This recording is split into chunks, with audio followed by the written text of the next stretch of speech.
Okay. So, in this live stream, I'm going to be going through the 12 houses to do a general daily reading update. And we'll be starting in the 12th house, which is Pisces house. So, if you guys are new to the channel and you pop in and you wonder where I'm working, these cards should be in visual range, and then you'll be able to tell. This is Pisces reading, and we're also reading in the 12th house, which is Pisces house. Sometimes the live stream will focus on a particular sign, for an example, Pisces, and then I will go through Pisces connections, and then you'll see the you'll see us going through the houses numbered here. So the 12th house is Pisces house, the 11th house is Aquarius's house, the 10th house Capricorn, 9th Sagittarius, 8 Scorpio, 7 Libra, 6 Virgo, 5 Leo, 4 Cancer, 3 Gemini, 2 Taurus, and 1 Aries.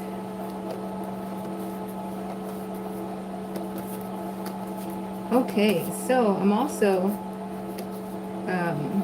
attempting to introduce reading about the houses and the signs in the introduction from this book. I'm thinking about using a couple different textbooks, so for now we'll be using this one. And I like to emphasize which book I'm taking that intro from, because sometimes they color it in a way it's definitely not my words, or wouldn't be my first choice, wouldn't be my first way to describe it, but yeah, doesn't mean it's not valid, you know. So all right, so I have it bookmarked in the first house, so I gotta go all the way back here to the 12th house.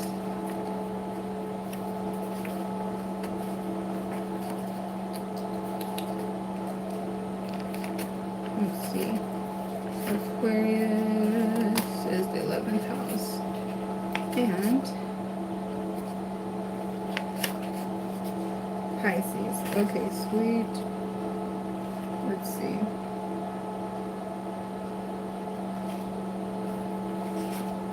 Alright, so I'm going to read about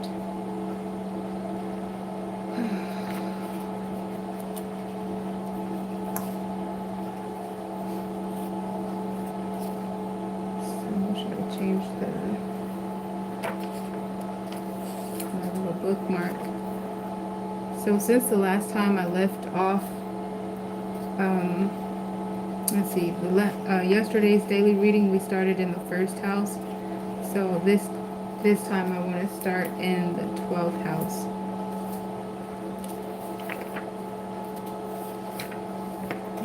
Ninth house.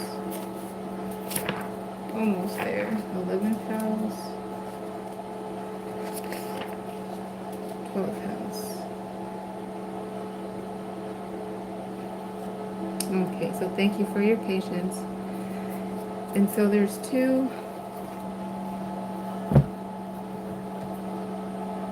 sections I want to read. So like this section back here that I have bookmarked is going to be talking about the house, and over here is going to talk about the sign.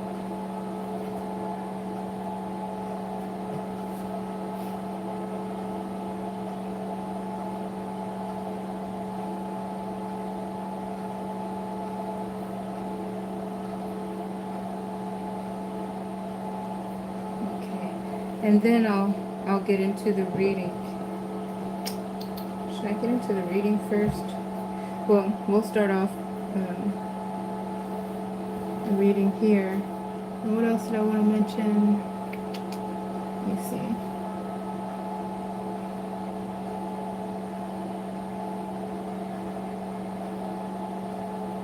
Okay. And then also, you guys probably know the sign. It's actually a constellation. So all of our 12 signs are constellations. There's a constellation of Pisces. So let's read here. It says, how deep is the ocean? Pisces.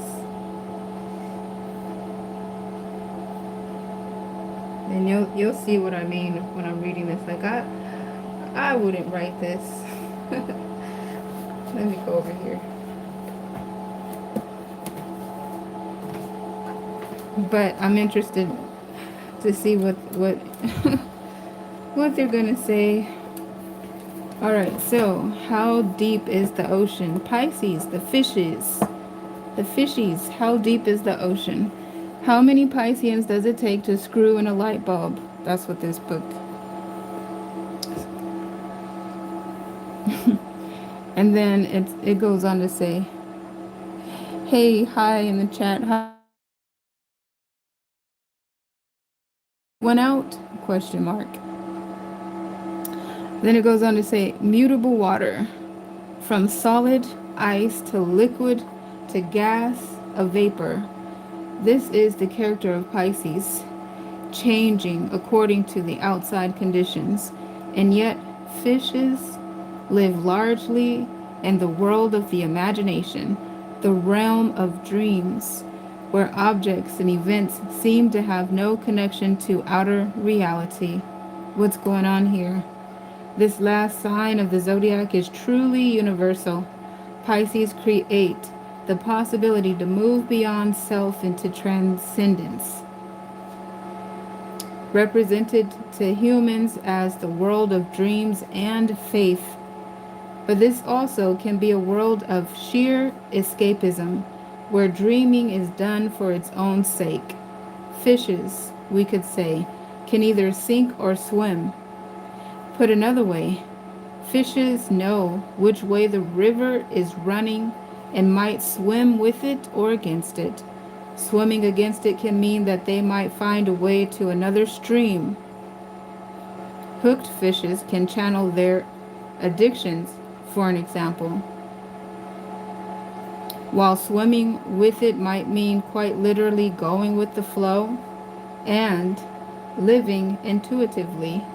Fishes are highly intuitive, and Pisces is the sign that merges with others so easily that these people don't always know what's theirs and what belongs to someone else.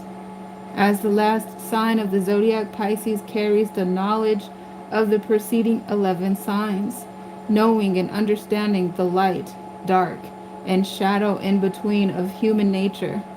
Fishes are frequently so sensitive to the vibrations of others that they can go into work and instantly feel how others are doing. Unfortunately, they might also unconsciously take responsibility for how others are doing or wonder why they feel so bad, especially when they woke up feeling so good. For this reason, fishes can have a hard time maintaining their boundaries and knowing what they're feeling as opposed to what others are feeling.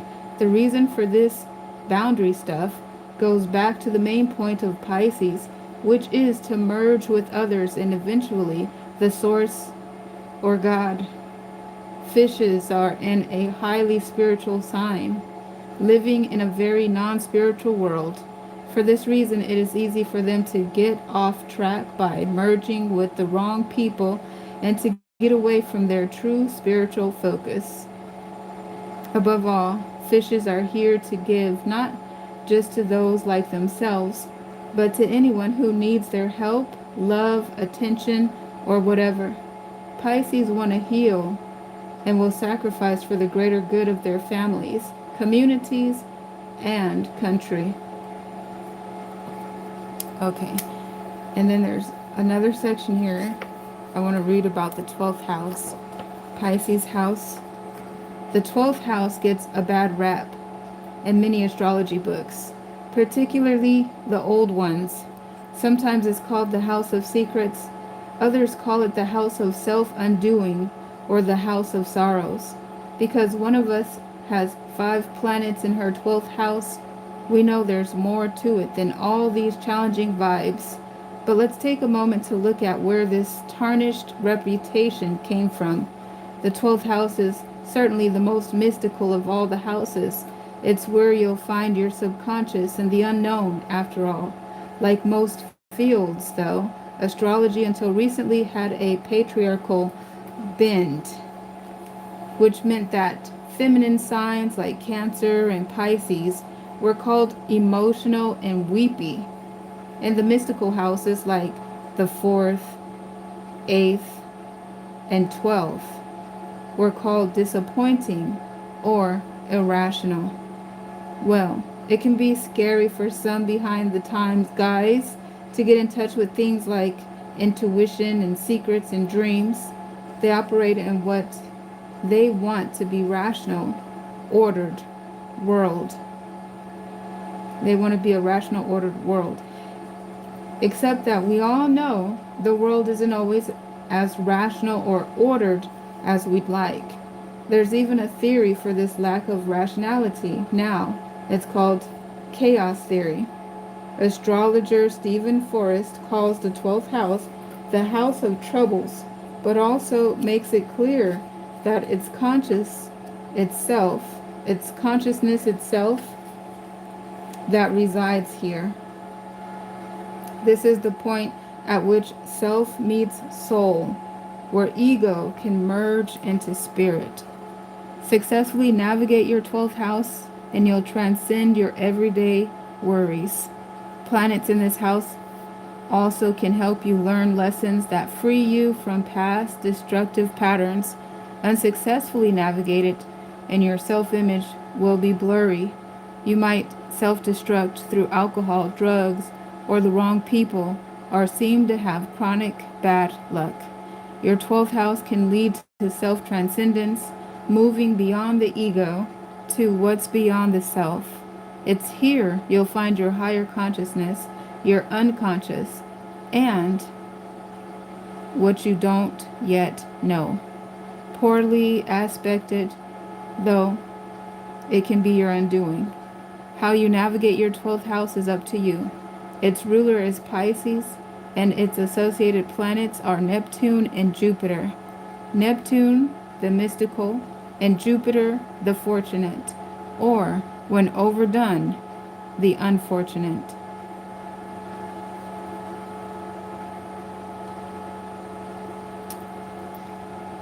It goes on to say your 12th house sign describes your past, the types of social services you might perform, and how you express or don't express your unconscious. Your 12th house ruler describes where and how you can develop beyond yourself and serve the larger collective.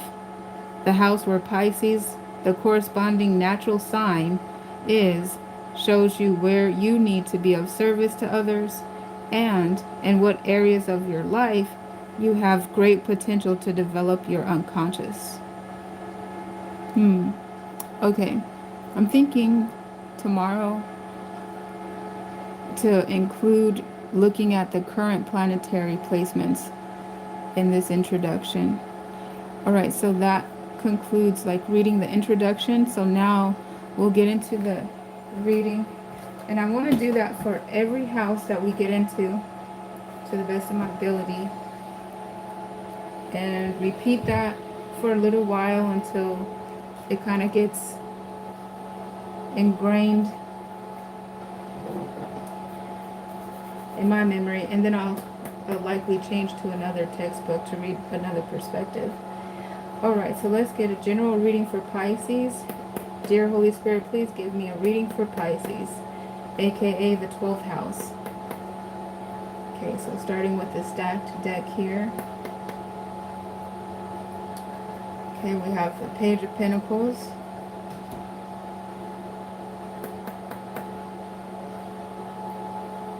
the Two of Fire,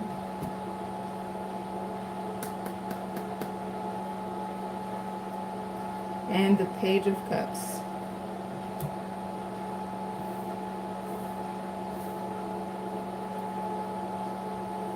Okay, And in the stack deck, on the top of the deck is the Knight of Cups, and the Ten of Cups is on the bottom.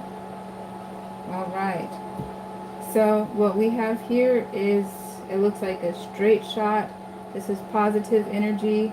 It looks like there's opportunity surrounding Pisces right now, and Pisces is taking the time to analyze, to look at their big picture. I like to call this card, you know, looking at their big picture, looking at the big picture from the best vantage point to look at the terrain and of the horizon on their journey, on their landscape. So they'll be making assessments to see, you know, how they might want to reprioritize. Just look at the big picture, see if there's any adjustments that they want to make, how, you know, to make plans going forward. And also it talks about potentially turning their back on the past. So if there's something that was going on in the past that's disruptive, distracted, toxic, or whatever, they're turning their back on that. They're looking ahead and they're plotting their course forward. So this first position here represents energies from the recent past where there's opportunity here, represented here with the Page of Pentacles. It looks like there's enough resources to make this future course successful. And also it looks like as they move forward and progress here, they're met with the Page of Cups. So again, this looks like an aspect of success on their route as they're moving forward. So that's what we have for Pisces. Also, I was going to say, just technically, the Page of Cups is also Pisces card. It's Pisces archetype in the Minor Arcana suit of the Tarot. Okay, so that's a straight shot for Pisces. Let's see if we can keep it simple. I always laugh at myself, guys, when I say that, because it's like, me, keep something simple. Let's see if we can move through the houses quickly. I'm like, huh, me, be quick about it. Okay, let's give it a shot. And then we'll move to the 11th house. Alright. So that was a straightforward, really good reading for Pisces. Now we'll move to the 11th house. Aquarius.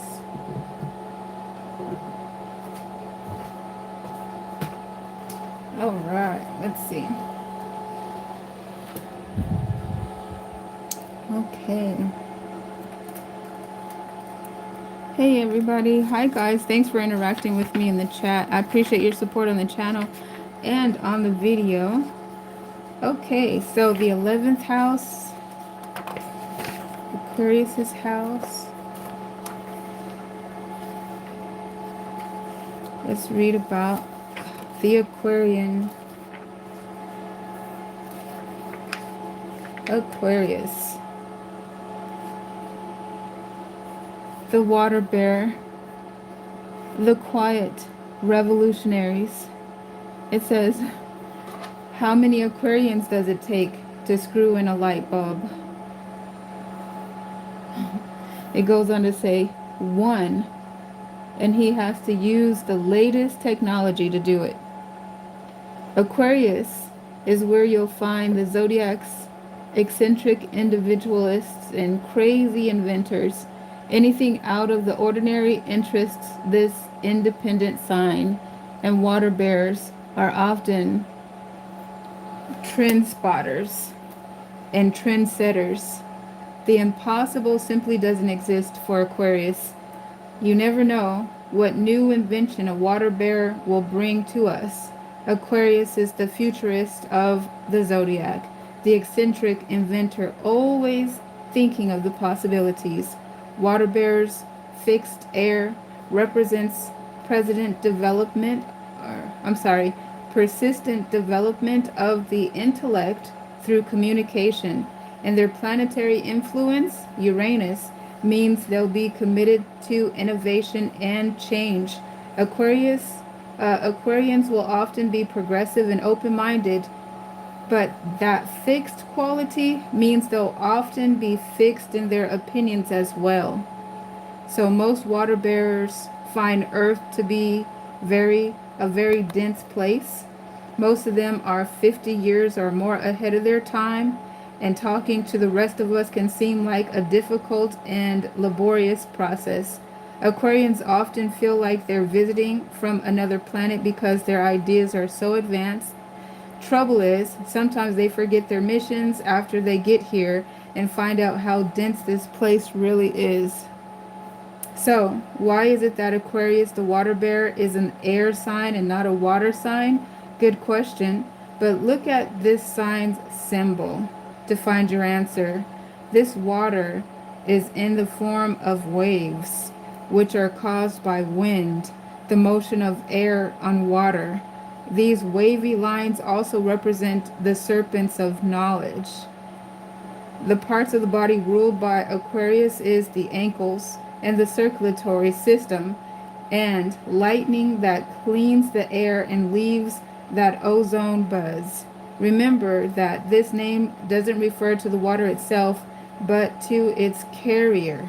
Aquarius is the water bearer, the most human of the signs. Water bearers will do anything to avoid boredom, and they care little for what others think, especially after they've determined their own particular cause. Water bearers firmly believe that change is good and innovation can lead to enduring transformation.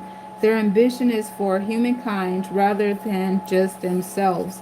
And you'll find some of the great progressive thinkers here, like Charles Darwin, Abraham Lincoln, Thomas Edison, and Franklin Delano Roosevelt. For example, Aquarius has a genuine belief and goal that everyone can have their needs met. It says the best and worst of water bears is idealistic, inventive, and original. Water bears can all too easily seem aloof, detached, or just plainly cranky. It says just plain cranky. Water bears' tendencies to go against the grain can separate them from other people, even the more abstract humanity they are trying to help. More than any other sign, water bearers have a human connection, and they seek to bring all humans together without regard for any of the imaginary divisions humans themselves have created. The same disregard for human difference, though, might leave water bearers without any close relationships of their own. Have you ever heard the line, "I love humankind, it's people I can't stand"? It's likely that this was first spoken by an Aquarian. Water bearers' strongest trait is their intellectual independence, their refusal to be pigeonholed.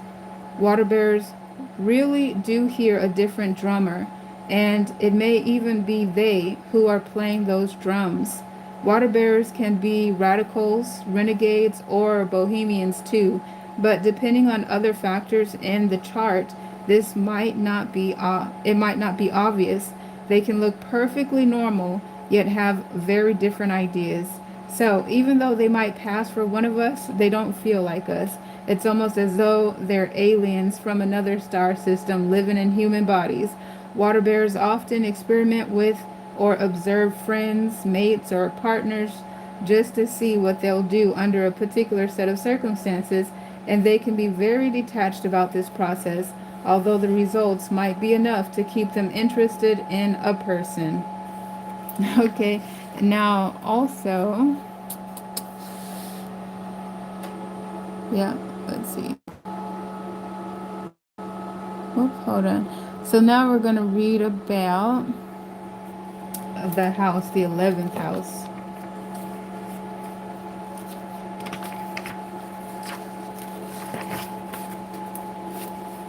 Let's see. All right. So the 11th house, when you wish upon a star, living in your 11th house are the groups who will help you achieve your goals and your group involvements. This is traditionally the house of friends, hopes, and wishes, and it's concerned with long-term dreams and goals as well as with the people who share your interest and objectives. It's where you'll find your sense of future direction and purpose. your plans and goals, your hopes and dreams, and the people who can help you get there.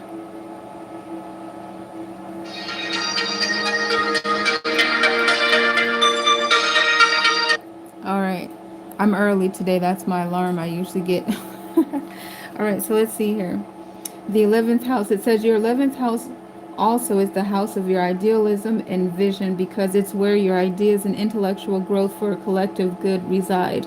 This house is naturally ruled by Aquarius on its cusp, and its associated planet is Uranus with Saturn as its co-ruler. Your 11th house identifies you with other people and with the goals of those people who parallel and assist your own. Unlike your 7th house, primarily relationships, it says, these are the friends whose goals and desires parallel your desires. So it's a place where you give and take in your journey towards your future. Social goals or reform and the need to contribute to larger goals take a front seat here. This house is associated with social contributions and accomplishments. After all, successfully navigating, it says, successfully navigated, your 11th house can provide you with strategy and direction. Unsuccessfully navigated, you'll seem to drift through your life with no purpose, unable to make commitments or decisions, perhaps lonely as well. Okay, reaching for the stars, it says your 11th house sign describes your group involvements and goals and how you express your sense of direction for the future. Your 11th house ruler describes where and how your hopes and dreams are developed, along with your group contributions. The house where Aquarius, the corresponding natural sign, is, shows what your group involvements are tied to and where you share your unique ideas for the benefit of groups or social goals. Okay, so that's what we have for the 11th house, aka Aquarius. And now we'll get into the general reading for the day. Okay. Dear Holy Spirit, please put resonance in the deck. All right.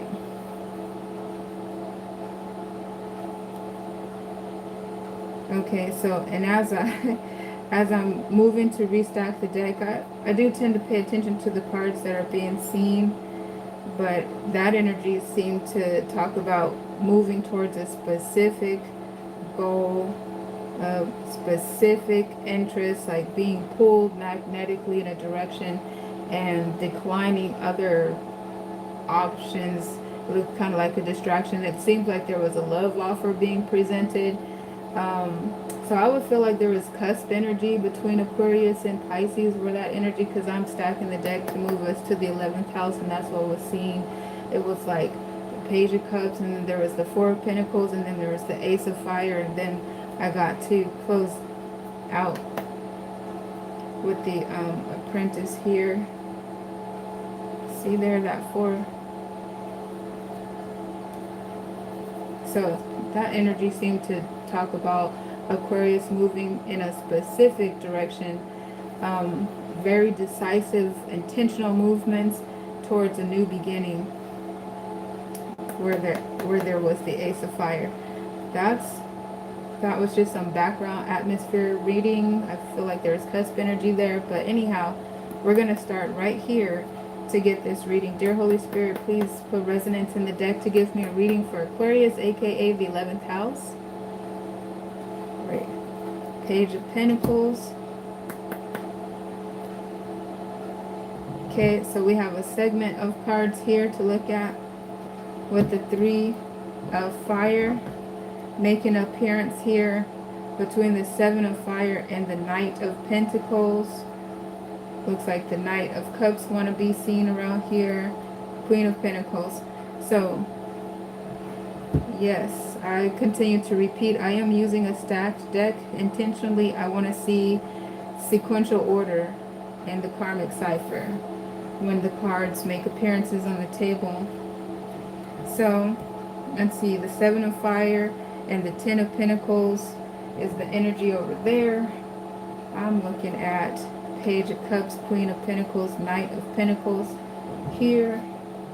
I'm looking at Knight of Cups, Two of Fire making an appearance here. So all of this, I feel like, is very positive energy here. We're looking at preparation. We're looking at the resources available. So I call this card standing on your square at a position of leverage. And then we have the Ten of Pentacles backing that. So this is a confirmation of confirmations that the Aquarian is standing on their square at a position of leverage, ready to defend themselves, ready to invest in their goals and their dreams and the endeavors that they're working on. Over here, looking at the Knight of Cups here. So this is passionate, moving in the direction. We already see them goal driven. And then the Two of Fire backing this. I feel like this is them. They're standing on their landscape at a position where they can see the biggest picture. This is where they've done the planning. This is where they are making adjustments, reprioritizing as needed, if needed. This is also where they're able to see any problems ahead. You know, they're like 10 steps ahead, looking at potential problems. That really came into my heart, and it also resonates with yesterday's reading too. It was pretty cool. Like in the 11th house, we seen them literally 10 steps ahead and already had perceived that there was going to be a potential problem ahead. They strategized how to meet that problem. They executed, and it was successful. But anyhow, so it looks like they have dotted their I's, crossed their T's, and they also are watching their back, and or have people in places to watch their back. They've covered their bases, is what it suggests. And again, even more so with the Page of Cups, their passion is in the foresight. They got the people around them that are on the same page, moving accordingly as well. And it feels like also recapturing some past, items off of a bucket list, recapturing some past love interest, potentially anything that's nostalgic. It feels like they are getting ready. They're ready. All right. Prepared. And again, that sentiment, when preparation meets, how does it go? When opportunity meets preparation, that's a recipe for success. All right, so the card combinations that came on the table, let's see, the Three of Fire, Four of Fire, Five of Fire, Six of Fire. All right, so again, we're looking at the Aquarian standing on the dock of the bay waiting for their ships to come in, is how I describe the Three of Fire. You can see that they're looking at the home front. So I feel like this is similar energy of what we've seen in the Two of Fire when they were looking at their big picture to make adjustments and the things that were described there. They're also taking a look at their home. It could be the home office. It could be business, wherever this place is. And again, it looks like seeing from a distance potential issues, blockages, arguing, areas of concern.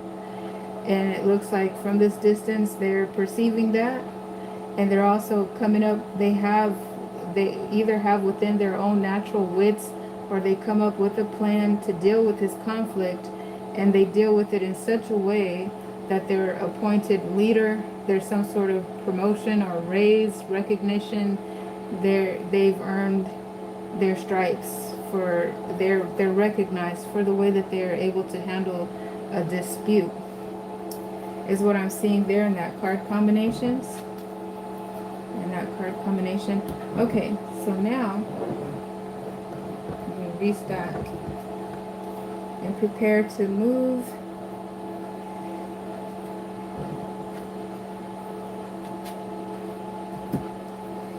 To look at the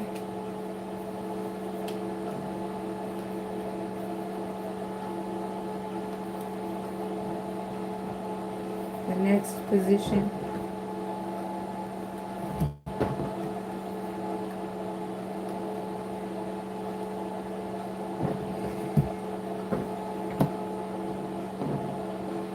I'm just going to see if there's a way to consolidate this and or if there's any additional information here.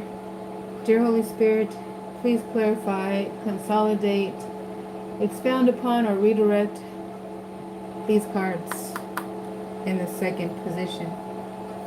Okay, so I'm getting the Six of Swords, moving out of a toxic situation into a better situation. It looks like a way to consolidate what we've seen there. Anything else?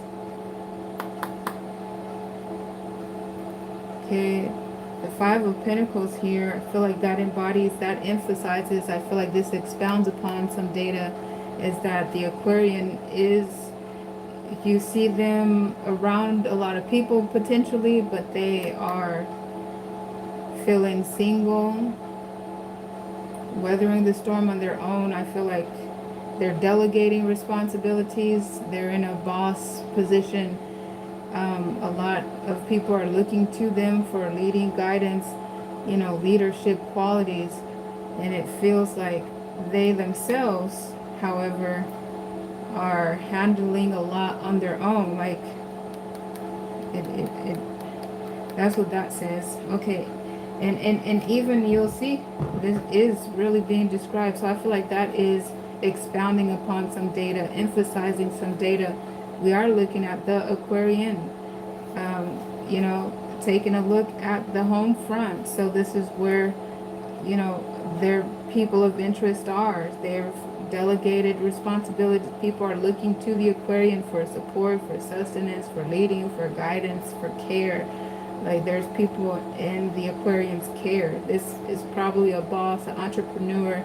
They might even be issuing paychecks to people, providing housing for people, and also handling disputes.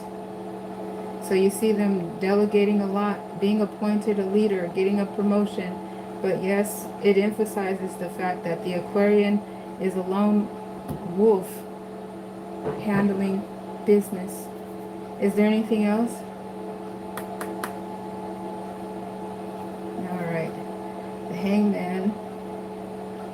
I feel like this information is letting me know that this is taking some time. It's not something that happens overnight, but something that is a work in progress and within divine timing, and it will organically come to fruition, to bloom. Things are coming into alignment. It's a process. There is I feel like too, like the people involved in the Aquarian circle are going through their own transformations and evolving and preparing through their experiences, being prepared to either, you know, be able to carry their weight, to be able to keep up with Aquarius, or maybe even drop off, especially looking at this dispute. This I feel like that's a reiteration, or not a reiteration, but a expounding upon, adding additional information about this conflict. That this conflict in some cases is something that is beyond the Aquarian scope of not necessarily their expertise, but it goes beyond their obligations with everything that's on their plate. Some of this, you know, these challenges or conflict is beyond the Aquarian's jurisdiction in a way, because, okay, and I feel like too, that incorporates, it gives more insight to the, remember when I was moving into the Aquarian's house and it felt like the cusp energy, and it looked like someone, a person of interest, whatever, was like reaching out to the Aquarian, or there was a direction that the Aquarian, you know, someone potentially wanted them to go in that direction, but the Aquarian showed up with the Four of Pentacles pulling back. And that Four of Pentacles card is what I call being a diligent steward of your resources, not overextending yourself, especially not at your own expense. It feels like it would be at your own expense. That gives it gives place right here with this Hangman energy, clarifying this this information too, if that makes sense. So it gives this context that during this transformative energy of the Hangman, of the cocoon, and the butterfly will emerge when it's time. It's going through metamorphosis, through transformations, transitions, evolutions, preparations to to make it to make it successfully on the journey that they're being prepared for. Some are not gonna make it in that conflict. Some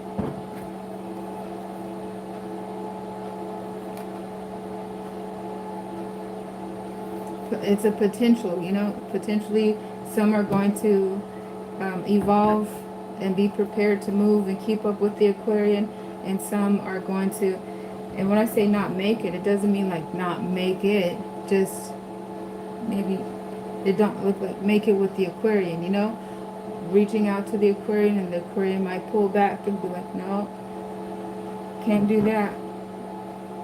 You got too much, we're going in different directions type energy. Let me see if there's anything else. Dear Holy Spirit, is there anything else? Okay, Seven of Cups. So I shouldn't be surprised that there's so many additional cards coming out to, I was looking to consolidate this, but anyhow, a Seven of Cups is clarifying this card combination. So I feel like that too expounds upon and confirms what was stated in this illustration, where the Aquarian is looking at the terrain of the horizon of their landscape, you know, making the assessments and reprioritizing and strategizing, etc., as described.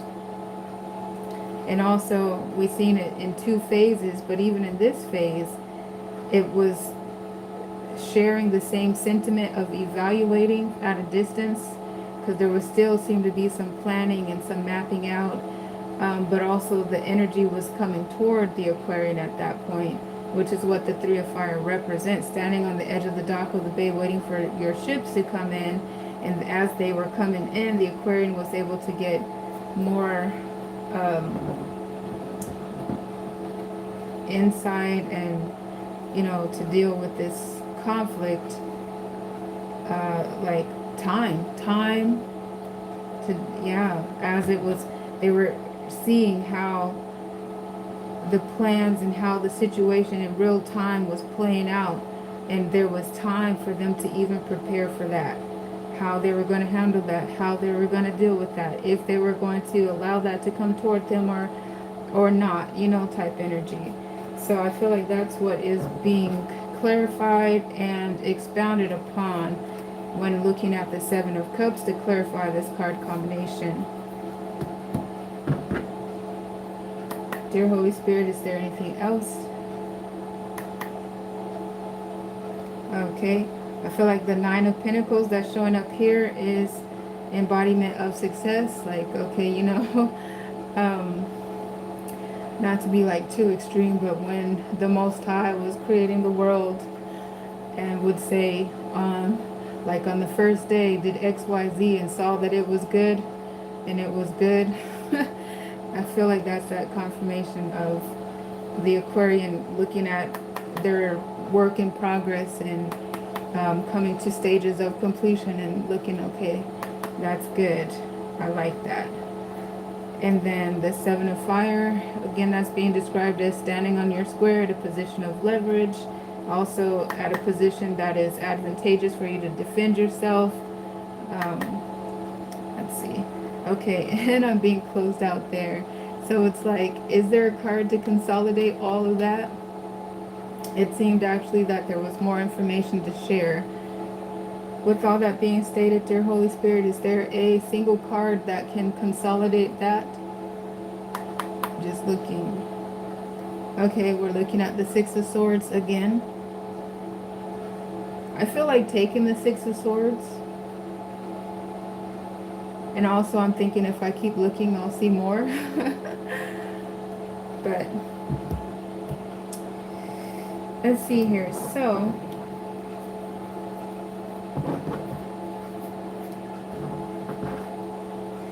But yeah, I think the Six of Swords is good. So I'll go ahead and take that.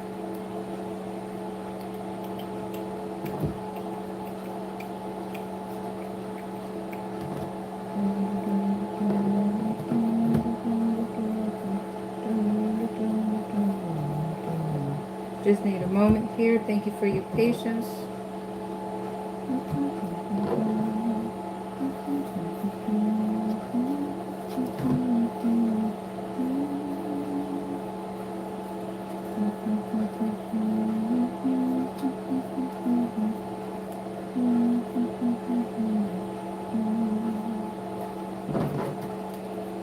Okay, let's see.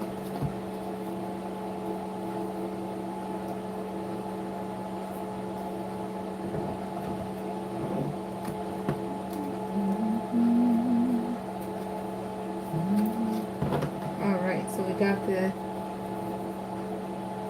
deck stacked here. Grab a Six of Swords. There we go. Sweet. Okay. Dear Holy Spirit, please show me the third position.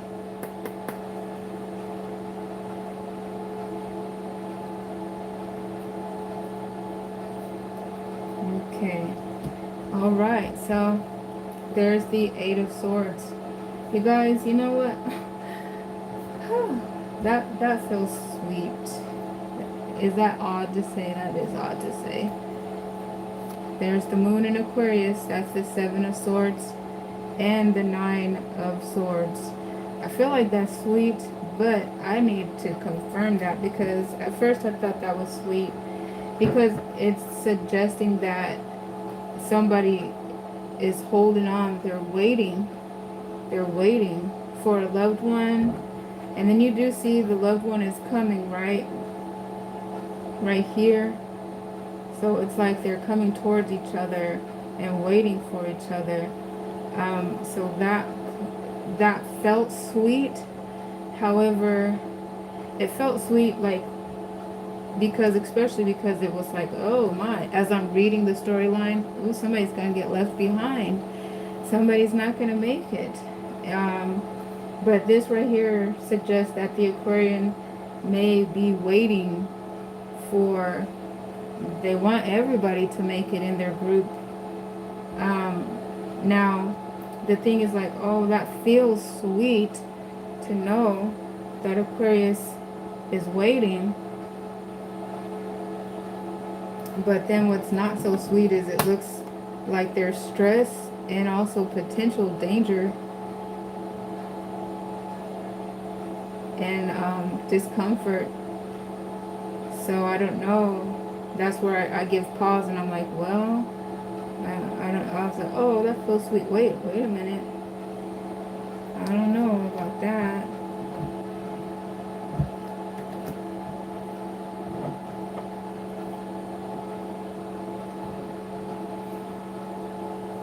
I don't know about that part.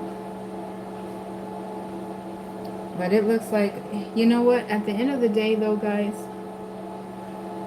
remember when I said, so at the very least, guys, remember when we were reading and we seen the conflict, I said, oh, somebody looks like it looks like somebody's not necessarily going to make it.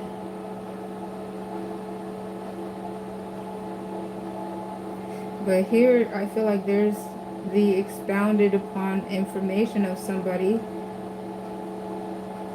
not the, you know, it's showing the intricacies, like a schematic, a diagram of the complexity involved in someone who might not make it towards the Aquarius's plans. It feels like escapism.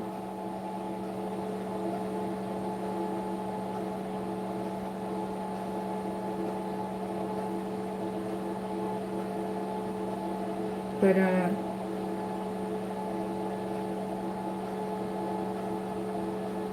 something happened.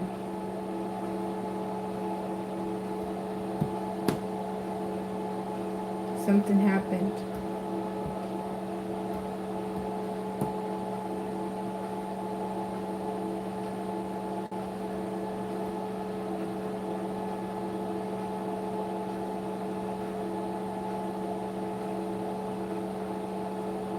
And you can even see the progression that some are just barely gonna make it and some looks like aren't. Can you see that?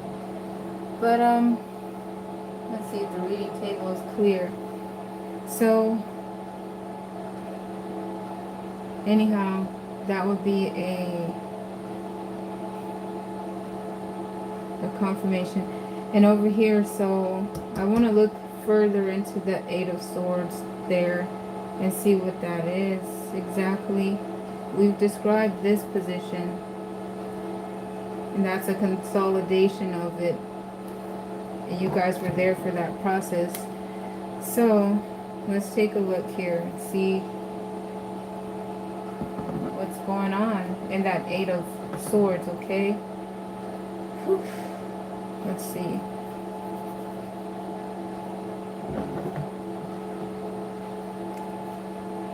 Dear Holy Spirit, please clarify the Eight of Swords. Why is the Eight of Swords here? So let's see. So we're looking at the Page of Fire. For me, I call that putting boots on the ground. So I feel like, this energy of waiting. I feel like that clarifies that. Waiting for someone to come towards them. Then the 13 major arcana, we were looking at that energy too. Will they make it towards the Aquarian?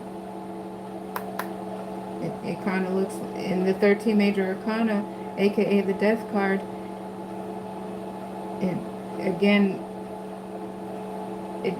It reiterates, some will, some won't.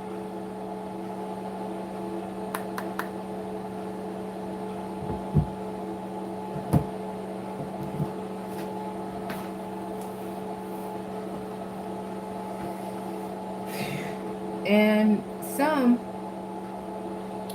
see the challenge of getting over here, and some just, I feel like they just let it go. They say, okay, no, I can't make it.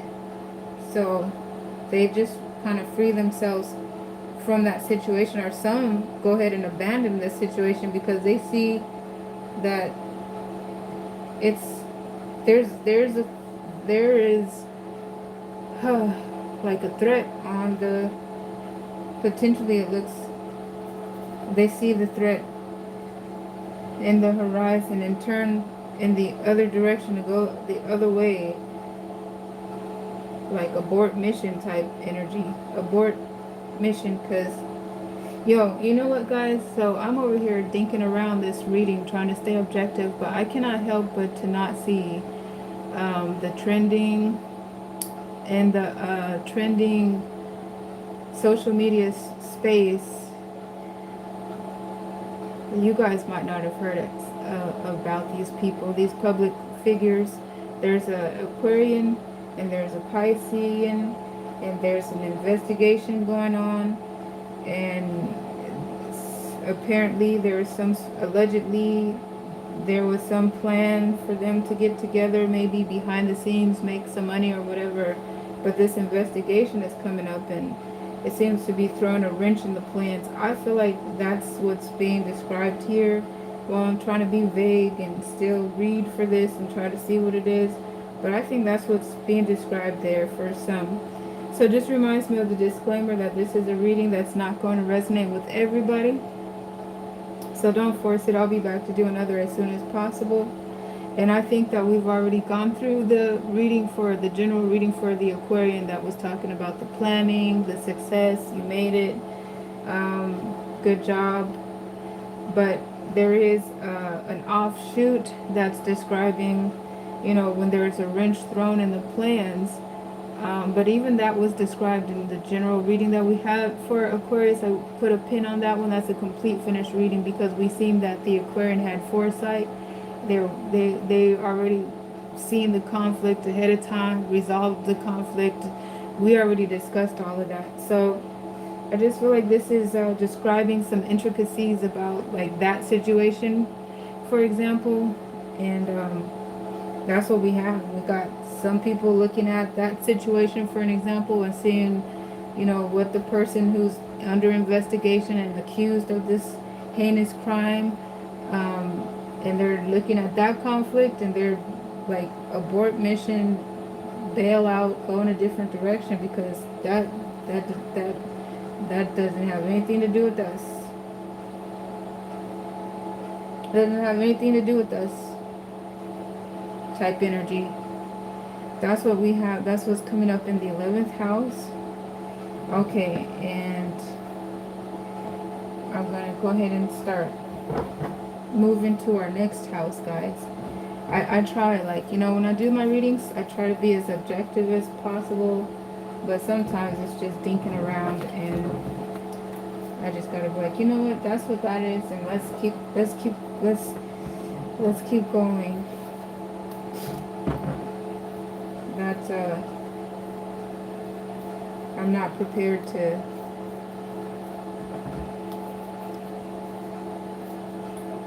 I'm not. All right, so we'll keep going. Let's see here.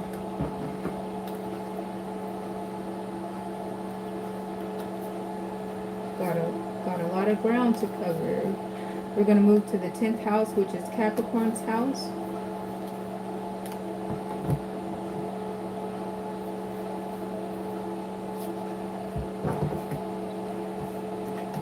In just a moment.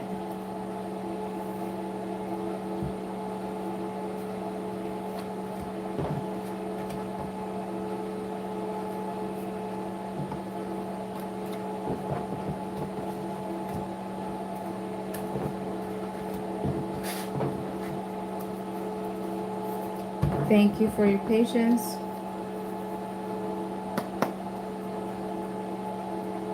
Let's see.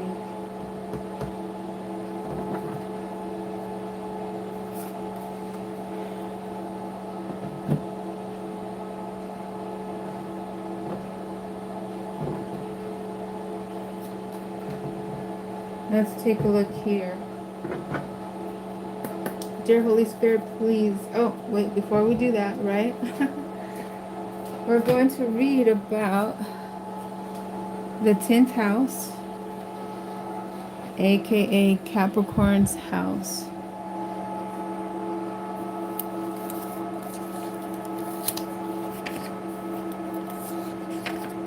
Let's see, 10th house.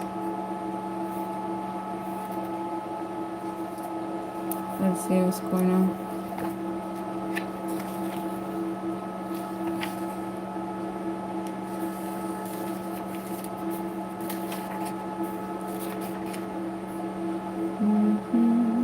Let's see here. Capricorn, the goat. Capricorn the goat. Ain't no mountain high enough. Hey everybody, thanks for stopping by, saying hello, interacting in the chat with me. Thank you for your support on the video and on the channel.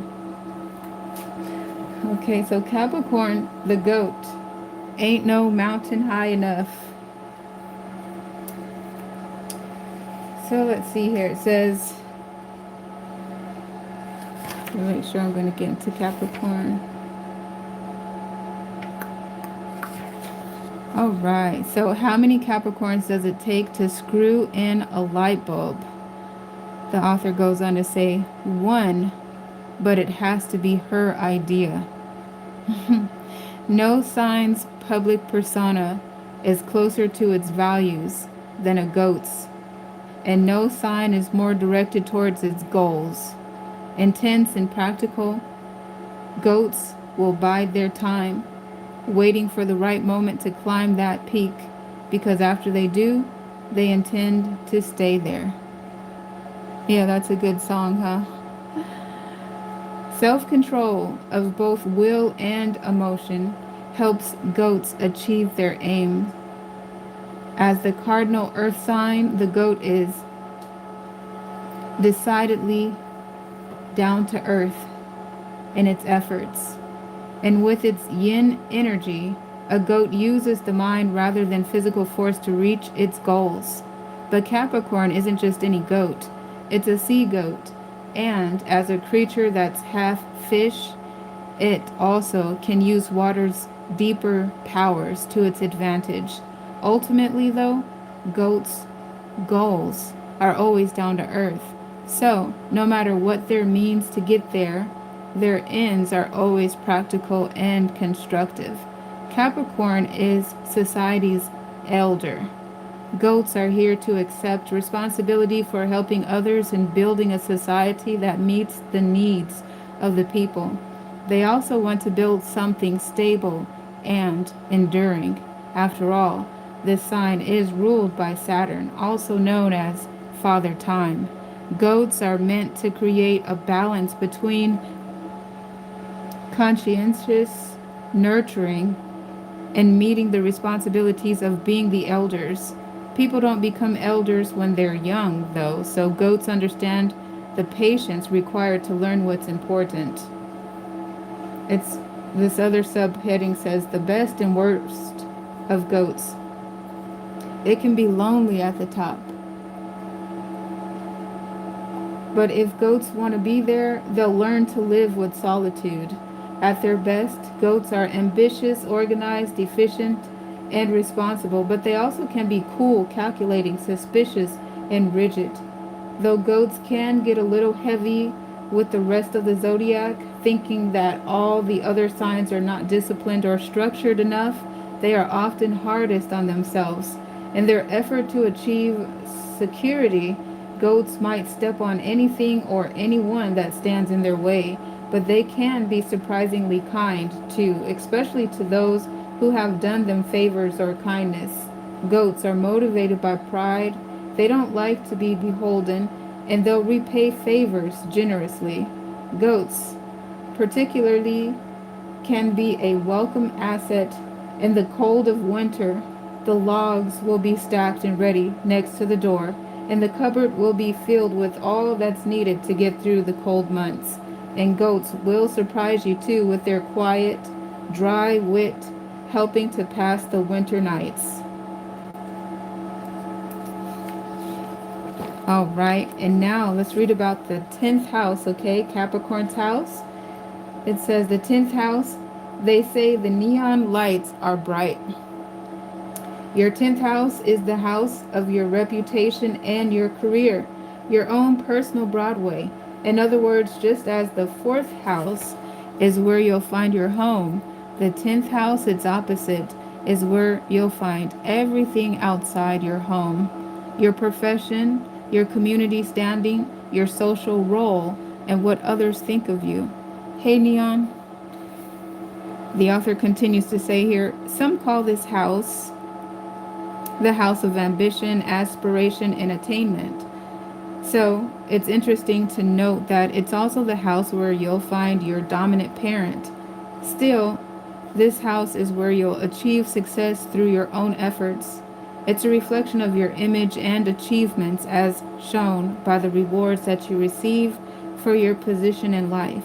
Just as your 4th house cusp is your lower haven, or your lower heaven, sorry. So the 4th house cusp is your lower heaven, or the IC. Your 10th house cusp is your midheaven, or the MC. So when they're talking about that, it's like the natal chart or just the astrological chart. The midheaven is here, and you'll see that they've colored the 10th house to be right there. So this is just like a default position, and then down here is the lower midheaven. So MC and IC is what they're referring to there. So again, just as your 4th house cusp is your lower heaven or the IC, your 10th house cusp is your midheaven or the MC. So this means that this house contains things so obvious about you that they can be seen from a distance. Successfully navigated, your 10th house will give you a sense of fulfilling your destiny and an enormous sense of personal satisfaction as well. Your 10th house is naturally associated with goal-oriented Capricorn on its cusp, and its planetary ruler is Sirius, responsible Saturn.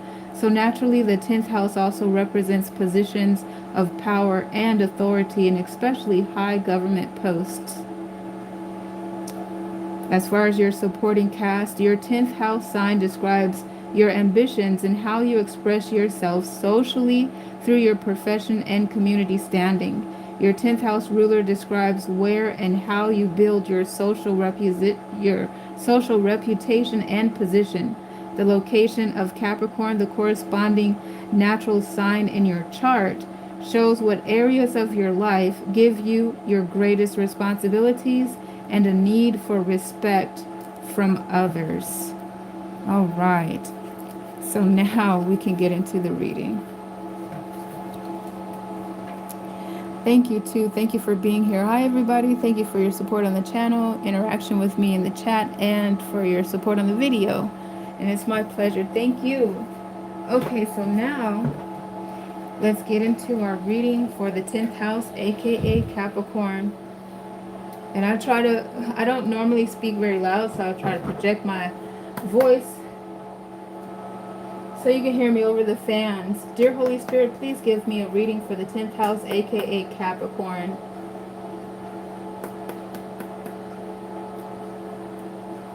Okay, so the 8 of Swords. Oof. I felt like a whole lot of cards want to be seen here, guys.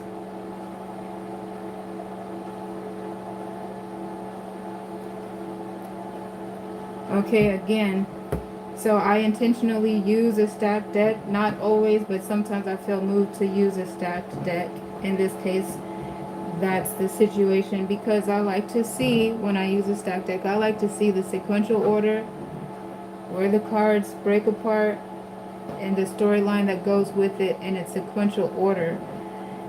So this is a stacked deck, and off the top, the 2 of Pentacles and the 7 of Fire is what is being displayed there. And that energy split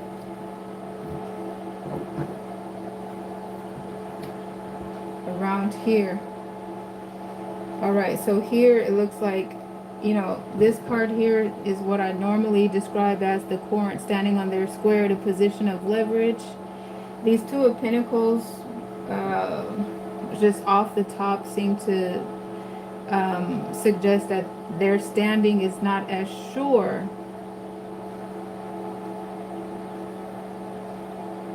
This standing is not sure.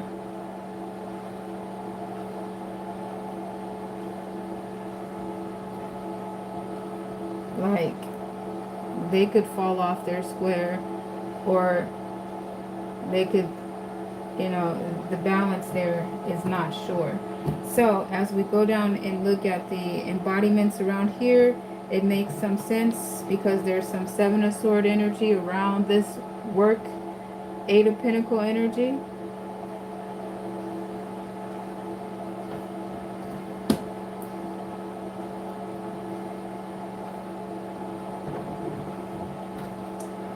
And I'm reminded of the disclaimer that this is a general reading. General readings are not intended to resonate with everybody. Don't force the narrative at all. I'll be back to do another reading as soon as possible. So, for example, this particular reading applies to somebody who's going through an investigation at work, and this is something that they are already going through. So if you're not involved in an investigation, or you're not involved in any type of situation like that, this reading does not apply to you. This is seeming to pick up from yesterday's reading. So let's see here. Yeah. And so their standing is not sure, because it looks like this investigation is discovering some unethical practices that they are under investigation for. So even their standing in this managerial position, or this position of power, that they are under investigation for abusing their power, is not sure. And so that's what that's about. Something has been uncovered, discovered in regard to their position and abuse of power.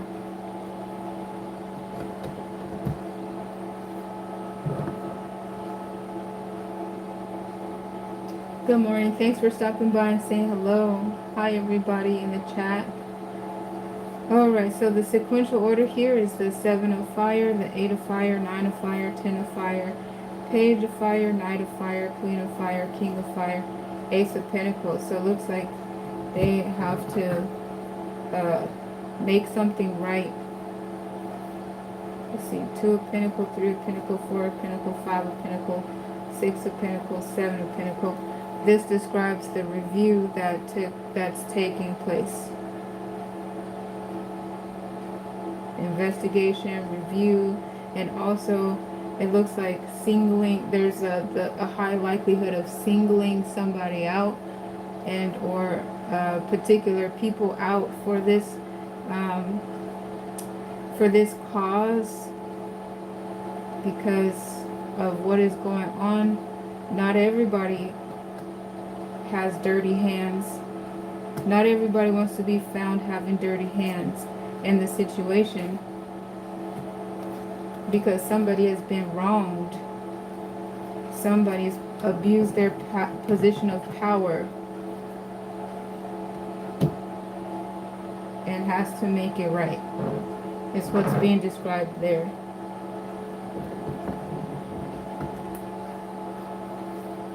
So now I'll go ahead and look for to consolidate the card combinations. And again, so to talk about, this particular reading for that, who would ever resonate, this is the past energy, so this is something that's already started to take place. So if this is not resonating, if this is not currently actively happening, no worries, because that's not your reading. And I'll be back to do another collective reading as soon as possible. This is picking up from yesterday. So let's see. Here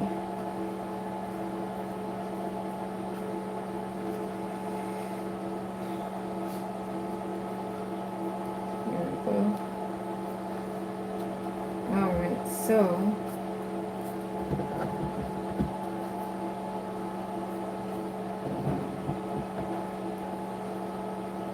okay, so now I'm going to look for a consolidated card, and while doing that, there's a high likelihood to get additional feedback, additional information here if I don't get a consolidated card combination. But I'm looking here. Dear Holy Spirit, please clarify this card combination. Is there a consolidated card? Please clarify.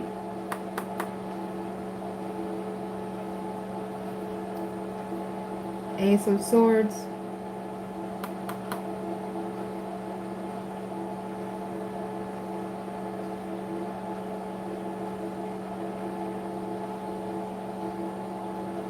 Judgment.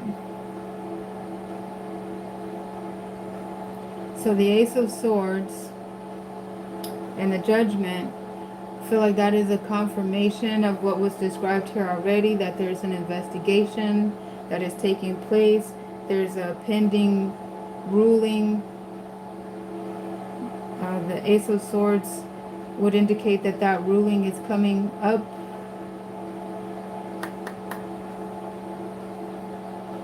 Okay, and that's closing me out. So I have two cards, the Ace of Swords and the Judgment. That's a consolidated card combination. I'll go ahead and take that.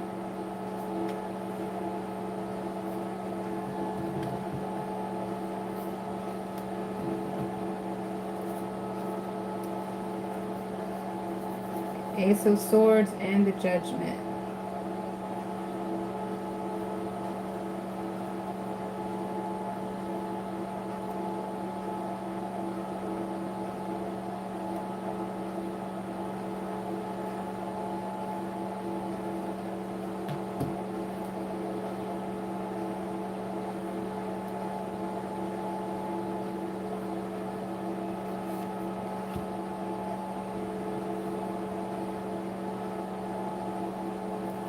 Okay.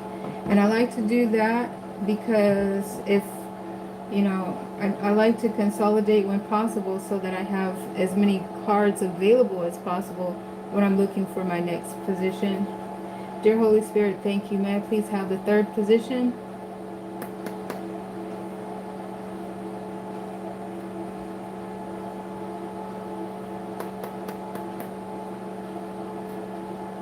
Okay.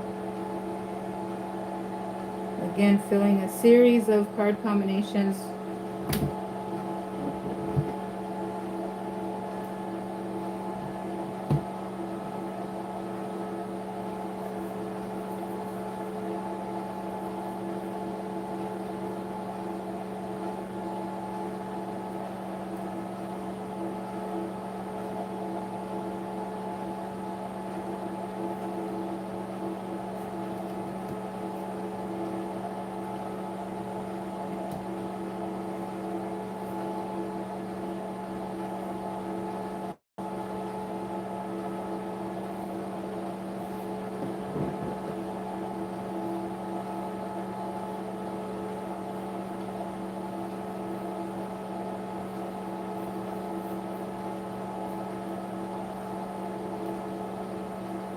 So, I mean, this seems to suggest though that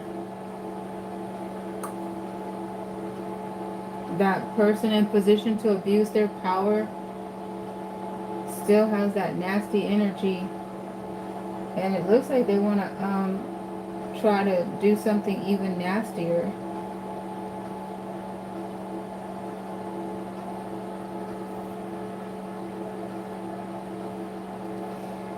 So, yep, that's what it looks like to me. They're planning on doing something even more nastier.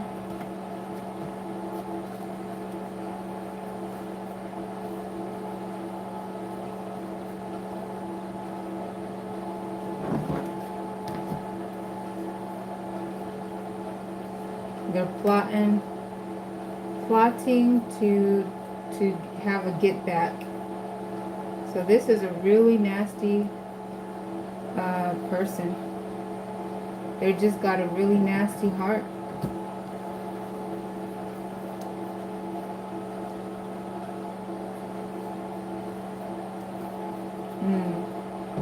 Yeah, so it suggests that, picking up from yesterday's reading, I would say it almost suggests that somebody who's waiting for a recompense for being done wrong at work, it looked like there's a contingency plan. It looks like you might want to go ahead and start preparing for that contingency plan, because this nasty, awful person looks like they're going to continue to be nasty and awful.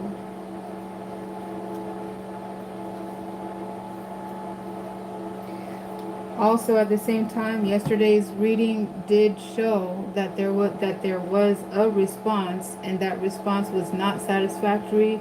So the victim in the situation sent that response back. So maybe that's what's in the works, is that part of it sent that response back, and then they needed to go work something else out, and they would come back with with another response. You see what I mean? So this right here looks like the schematic, a diagram that's showing a response that is not satisfactory and frustrating. And the thing that seems to be highlighted in this schematic is that they intentionally are being nasty.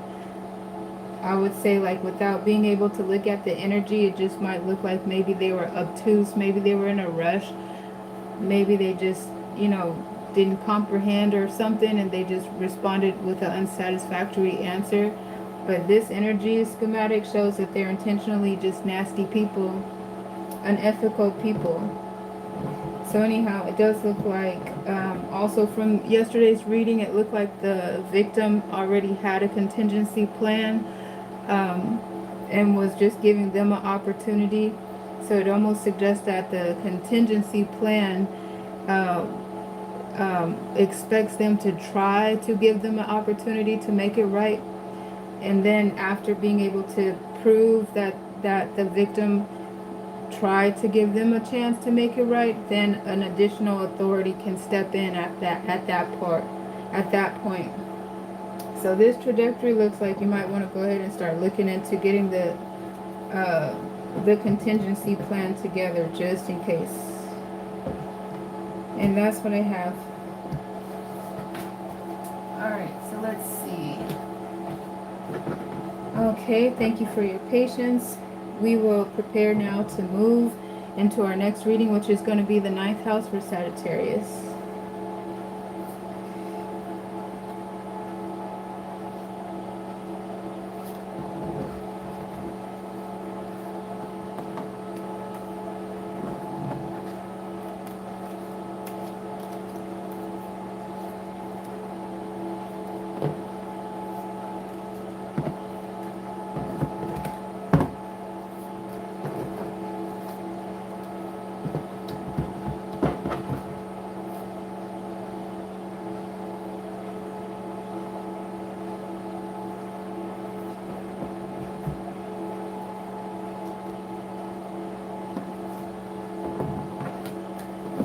Alright. And so we're about ready to get into Sagittarius's reading. So we'll also read about Sagittarius's sign and Sagittarius's house.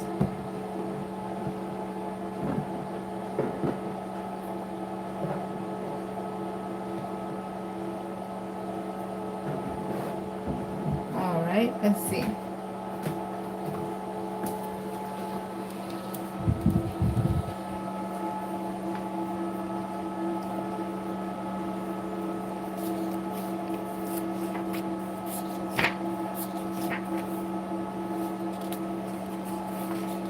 Okay, Sagittarius, the archer, flying high. How many Sagittarians does it take to screw in a light bulb? 1, and 11 other signs to revolve around him. The archer's arrow searches for meaning, and Sagittarius can be thought of as the gypsy, the student, and the philosopher, all rolled into one. No other sign is so focused on finding life's basic truth. Archers burn with this need to understand, and as a mutable sign, they thrive on the changes this search can provide. Because this is a yang sign, archers are always moving toward more experience. It's also a party sign, and the party is marked by the fire signs, enthusiasm, high spirits, and a whole lot of fun. The archer's optimism is contagious, and their honesty and directness can be a breath of fresh air. Hello in the chat. The best and worst of archers. Archers thrive on independence and freedom, and they never tire of a change of scenery. Sure, they might forget your date or miss that important deadline, but you can also count on them to get even the dullest of parties moving.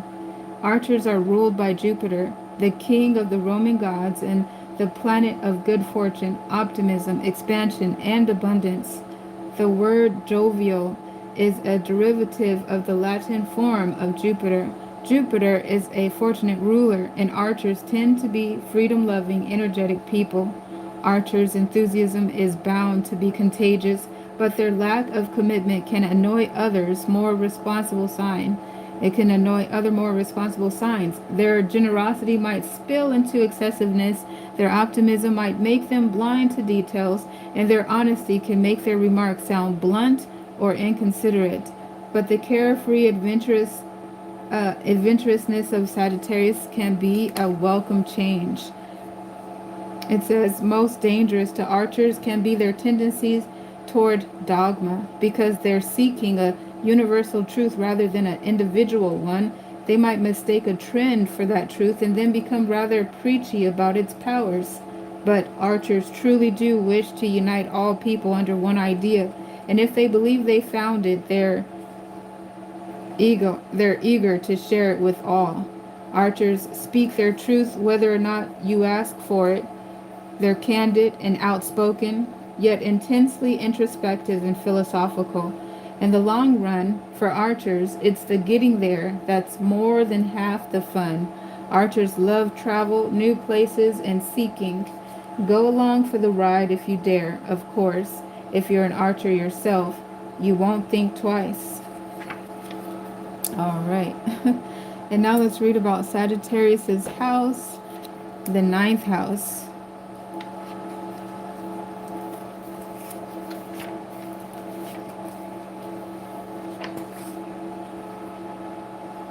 Says, your ninth house is where everything from higher education to philosophy and religion. Well, let's see. The title, the heading says the ninth house. Don't know much about history. That's an interesting heading. Yeah.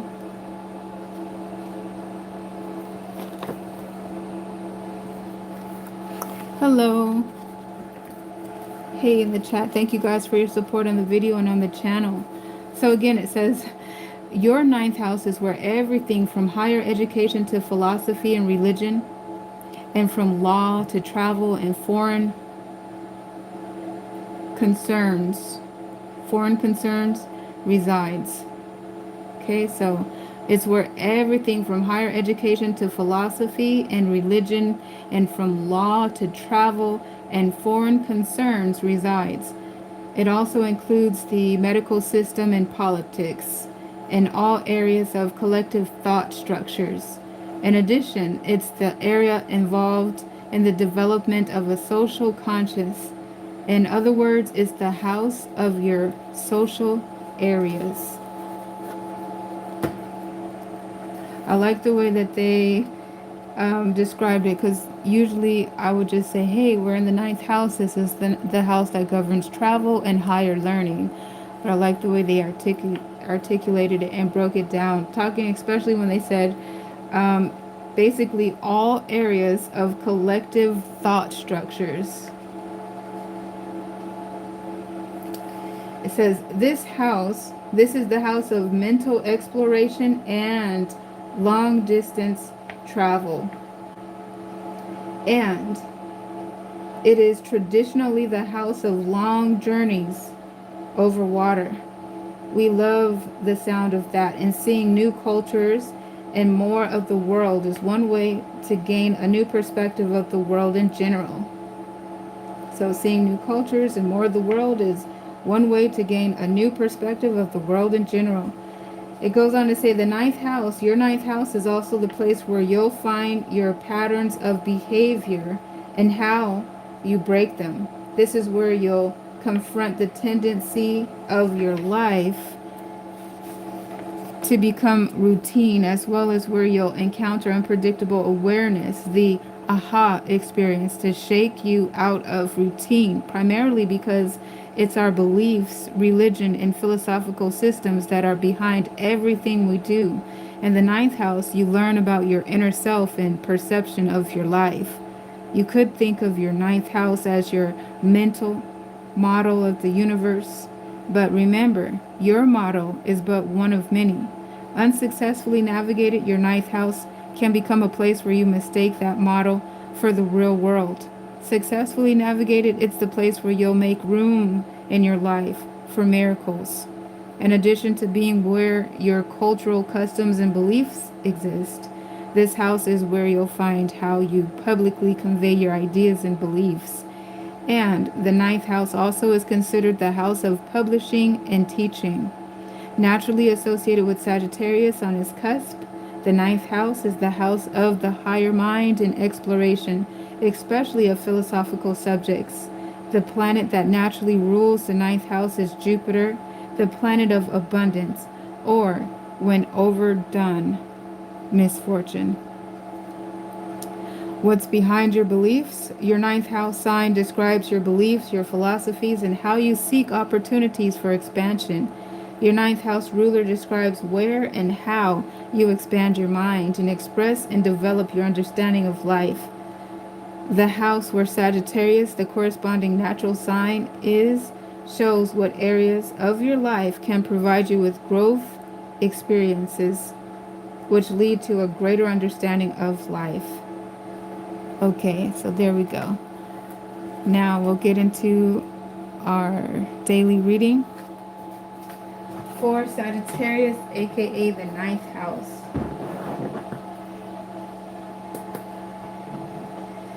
Dear Holy Spirit, please give me a reading.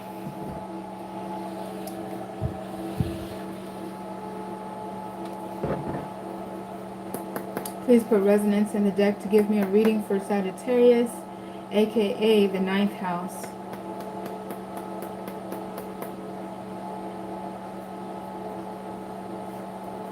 King of Pentacles,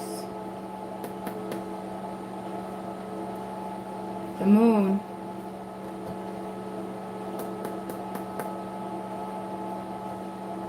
and the Magician. So at the top and bottom of this stacked deck is the High Priestess and the Apprentice. High Priestess on the top of the deck, Apprentice on the bottom. Okay, so for me, this reading talks about Sagittarius coming on this stage as the King of Pentacles. It's all energy specific, not gender specific, but the King of Pentacles is the top of the pinnacle personified, ready to embark on a new journey with the financial backing necessary and everything else that's necessary to be successful on this new journey. The only thing is when the timing is right. When will the timing be right? So progressively we're moving toward the perfect timing. It's on the horizon. But in the moment there's some uncertainty. So I feel like there's probably uncertainty about the technicalities involved in launching and moving forward on this new journey. So, you know, what's within the uncertainty, which is the Moon. I feel like one comfort here is that there are major arcanas. This is the only minor arcana, and this is a very good minor arcana to have, especially when it looks like Sagittarius is embarking into a new chapter. So that the pauses that are here, the uncertainty that is here, it's represented in a major arcana with the Moon, and then the Magician is also the major arcana. So I feel like it's pretty much out of your hands. Everything that's within your hands, everything that's within your jurisdiction, you've taken care of it. Now, this aspect that's involving the delays or the pause, the uncertainty, even maybe doubt, it's above your head. It's like not anything that you should take personal, but we do need to clarify this. So I'll put a pin on that reading and say that that's a complete reading straight off the page. It does look like this new beginning is definitely here for you. It's even in the energy in the deck with the High Priestess and that Apprentice, you know, another major arcana talking about when the timing is right, that's when you'll be able to launch. So let's go ahead and clarify, and we'll start in our first position and move through the reading. Dear Holy Spirit, please show me what is in the King of Pentacles. Why is the King of Pentacles here? Please clarify the King of Pentacles.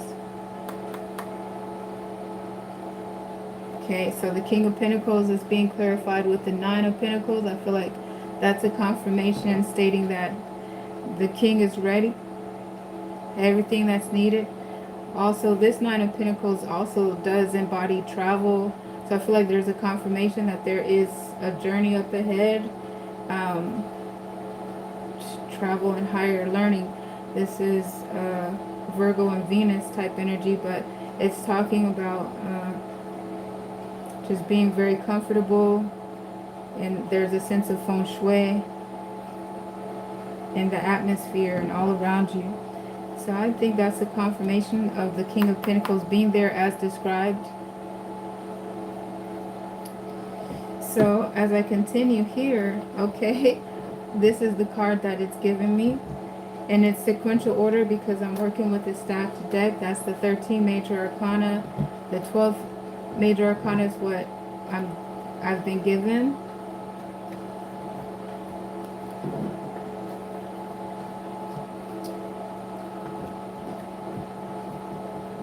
All right. So I feel like this is a confirmation of what was stated about this being a matter of timing, things coming into alignment before it's ready for you to launch forward. Things will come into alignment. This is the Hangman that talks about a process, talks about an evolution taking place, like a metamorphosis. So it looks like there's some stages that you'll be going through, preparing you for the new chapter, the new journey ahead, the new enterprise that you'll be embarking upon. It looks like there's some experiences and some lessons that will catalyze changes in you, lessons for you to learn, all in preparation of what's coming ahead. This Hangman, when I see this embodiment, I get excited because this is the embodiment that we're in when we get we're very innovative in this stage. We're able to think outside of the box. There's epiphanies to be had, dreams, answers to questions that seemed maybe impossible. Suddenly they're at your fingertips. This is the energy that inspires one to have a Midas touch. So it's definitely a really great prepared stage to be in. This is like the human form of a butterfly about to emerge out of their cocoon, but of course you can't rush that process. So that's clarifying our King of Pentacles here. So that 13 major arcana too is a transformative energy. Also talks about new beginnings after endings, endings after new beginnings, and regeneration. So it signifies, especially with the Eight of Pentacles being here too, that there could be a transition in the workplace or a transition in the way that you're making money. You could be multiplying your streams of income or embarking in a new career. You could be recapturing an old gift and turning a hobby, for an example, into a revenue. But yeah, that's what it kind of looks like. You'll be embarking on an enterprise where you might be making money in a new dynamic way, for one thing. And it looks like you've already started to reap some rewards.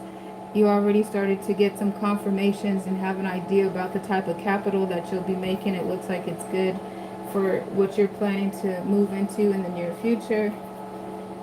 All right, and then again, with this Justice and the Nine of Pentacles making an appearance, I feel like this talks about you've definitely earned, you put the hard work in to get where you are and to prepare you for where you're going. So, like, that's like a good job. Well done. Now we'll move to clarify our moon in just a moment as I move to stack the deck. Okay, and as I move into clarify the moon, the Seven of Cups peeks through, and I feel like this is moon energy in a minor arcana form. However, it describes more of a potential emotional overwhelmedness and or having options after a period of having lack of options, for an example. So either the Corinth is emotionally overwhelmed and this is what's being described, or this is inspiration. This is like the muse is hitting. With it clarifying the moon, I feel like there could be a little bit of both, but more so towards emotionally overwhelmed, especially because without a reading like this moon energy could feel really nerve-wracking. Yeah, it could really wreak havoc on the nervous system, I think, without being able to see the hope, actually, to see the light at the end of the tunnel, to know that these are major arcanas, to know that your pause, this delay, it might feel like a delay, it might feel like uncertainty. is over your head. It was meant to be, and it's especially meant to be to catalyze within yourself, to inspire within yourself, what you need to prepare you for the journey up ahead. Uh, the confirmation to know you have everything that you need already. It's just a matter of this organically unfolding for you. But nonetheless, we're having the Seven of Cups clarify the moon for us. Dear Holy Spirit, please clarify this moon. Why is the moon here? All right. So the Knight of Pentacles is like this this preparedness that was described in the King of Pentacles in a verb form, like in motion now. It's moving. So I feel like this is maybe talking about, okay, yes, I know I have the resources. I know I have what it takes to go where I'm headed. But maybe lacking the direction, or lacking the technicalities, like the itinerary may be missing, especially seeing the Seven of Cups previously. So this, I feel like, is a confirmation. Yes, indeed, you have what you need to move into the journey, and the direction may be at a miss right now. That's one of the components that are in the process of being mapped out, it feels like, especially with the Seven of Cups. Again, I continue to talk about that Seven of Cups because after the overwhelmedness, the emotional overwhelmedness that we were talking about, I feel like that is a confirmation that there's options. So that Knight of Pentacles may be feeling directionless at the moment because there might be so many different options, and Sagittarius may be still processing which option, or which, what task they want to work on first. Boom, boom, boom, boom. Should it go like that, or should it go dot, dot, dot, dot type energy? The Seven of Fire making an appearance there. I'm starting to notice the sevens. We've seen the Seven of Cups. Now we're seeing the Seven of Fire. The Seven of Fire, this is what I call standing on your square at a position of leverage. So I feel like that's a confirmation that eventually you'll begin to see the light at the end of the tunnel here with this moon energy. You're going to start to, as had been described, I feel like it's a reiteration of what was already stated, especially about the preparation and being in this embodiment where you're going to be even more innovative, have cutting edge thought process and ideas. I feel like you'll be, some steps ahead of the trend. You may be one of the trendsetters type energy. You're going to be able to think outside of the box and, be very inspired, and not only have this in your mind and conceptualize it, but be prepared to actualize it too. And let's see here. This moon energy is being described, like when I say actualize it, because I don't know if that's a real word, but like make this a real a real thing in a real way. But the moon being clarified by the 13 major arcana, I feel like this is talking about some purges that will be taking place. I feel like this is expounding on some data that we had mentioned previously. I recognized we had gotten some embodiments that were describing some transformations, like metamorphosis and expansion, like growth and cultivation of one's, I feel like intrinsic, like personality and qualities, character development type energy, well-roundedness. I think will be involved in some of that hangman, and even this death card, 13 major arcana, that there will be some purges that are taking place. So it could be purges, but actually I would take that card out and continue to work on it.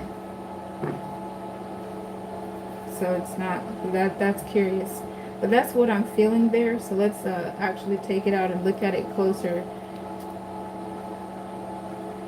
It is the 13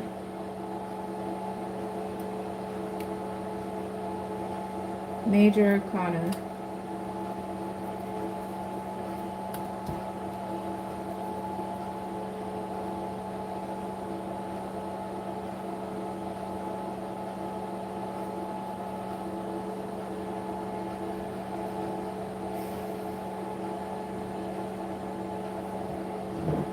Okay. Dear Holy Spirit, please clarify the 13 major arcana that is clarifying the moon. Why is the 13 major arcana here? AKA the death card. Why is the 13 major arcana here?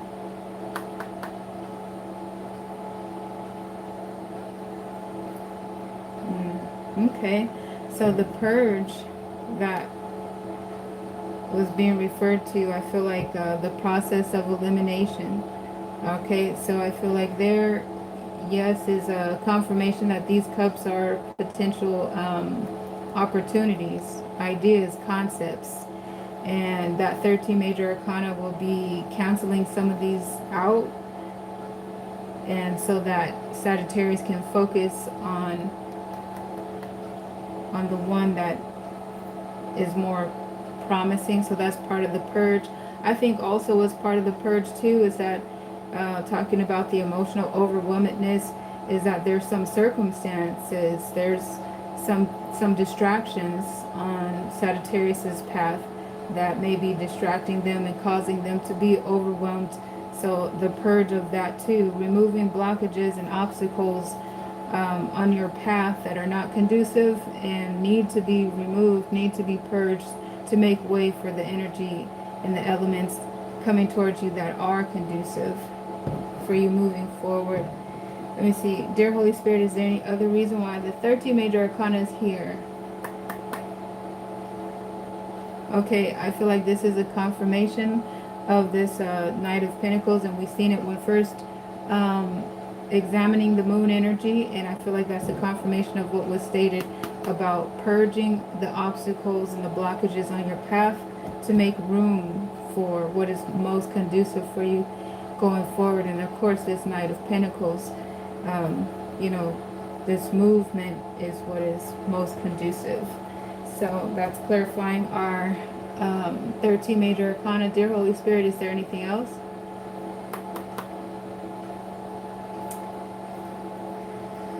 Okay. And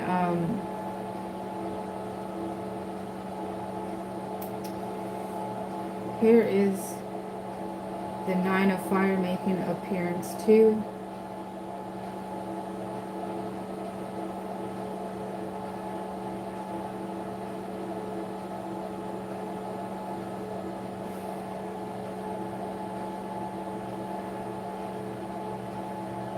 And I also am giving a moment of silence here too, because the 13 major arcana is the death card too. So it is possible, I am actually feeling it in my heart that some of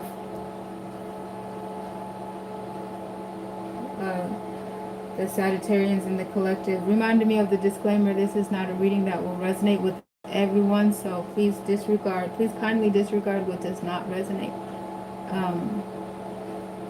That for some in the collective there may be a pending loss, like someone or something very sentimental could be facing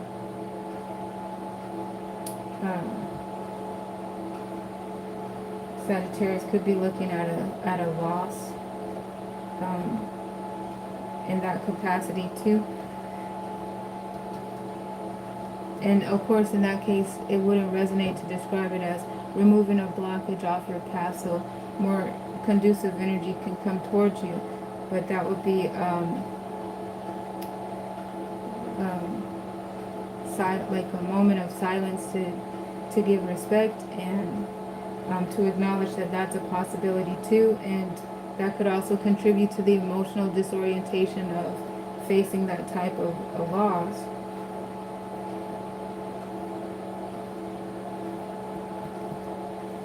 Let's see here. So there are a few in the collective that may be resonating with that. Let me see.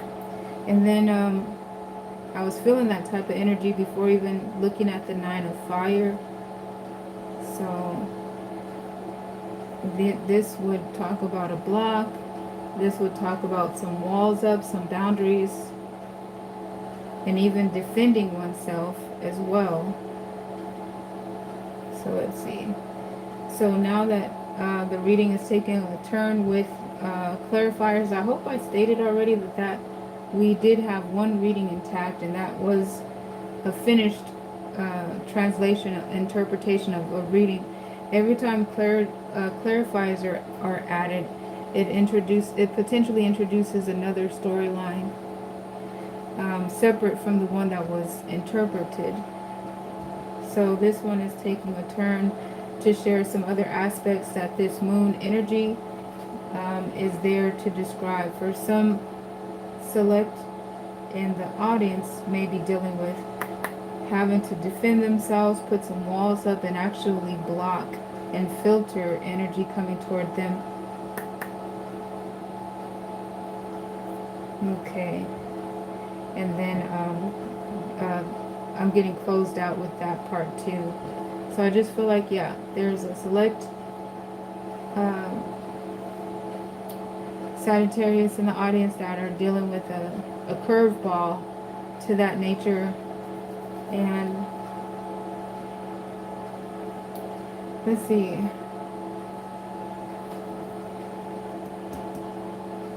So yeah, now that I'm being closed out,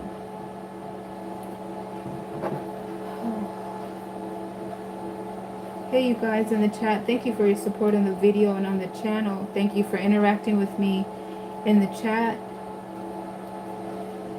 with the greetings and the salutations. Thank you. So let's go ahead and pull out the Nine of Fire and look there to see what that's about. Let's see.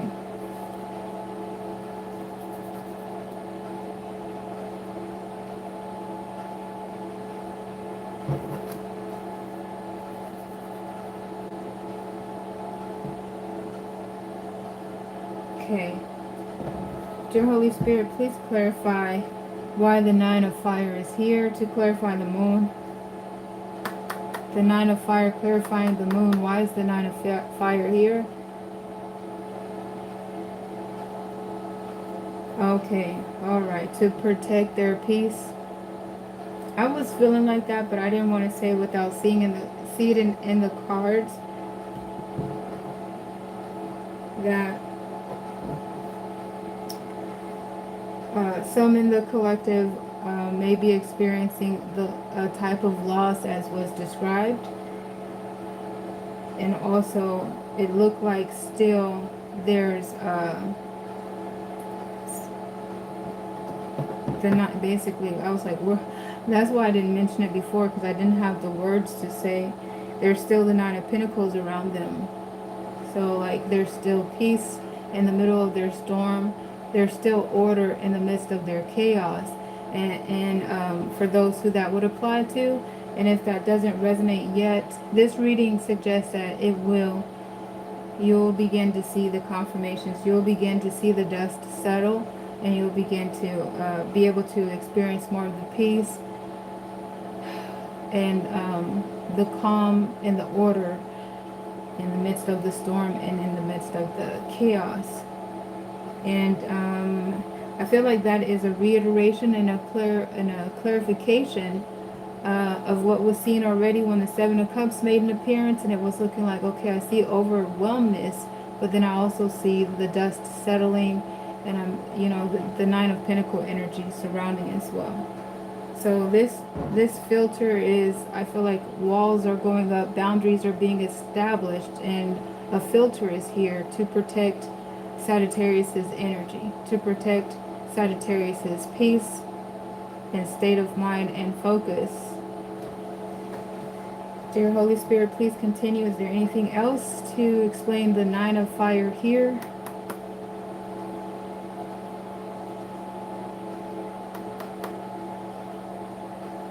Alright. And so that gives context about the Hangman energy that we were seeing. Okay, because yeah, when the Hangman first presented, it almost was like, oh, Hangman. To me, I was taken aback. I was like, because at first I thought this was a straight shot. But the Hangman let me know, well, it looks like there is actually a delay. It looks like there's actually a pause. It looks like something in everything that was stated, so I don't have to repeat myself. Everything that was stated, context. So now there's the deeper understanding of, oh, okay, yes, for sure. That would Oh, okay. And so I'm getting also some additional information. And I was feeling too this word, but I didn't use it because I was like it didn't in context fit. But now it does. That there was a transmutation. So I remember describing like a evolution, metamorphosis, transformation. But there's also transmutation. So I feel like too for those select Sagittariuses in the collective that are going through difficult times, that the Sagittarius would find a muse, like, the creative muse, to transmute that into their art, or transmute that into their creative endeavors, or whatever it is that they're embarking upon.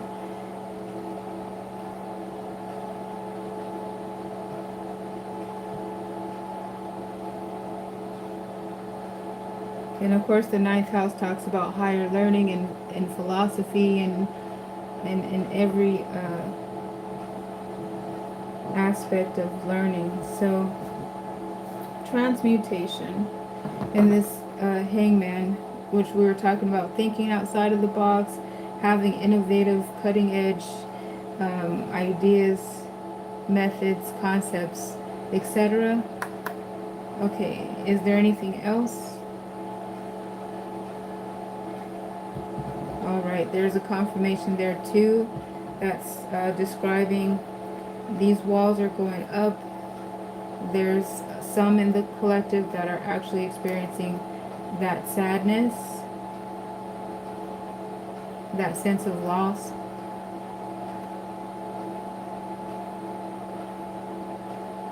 And this represents nostalgic energy from the past.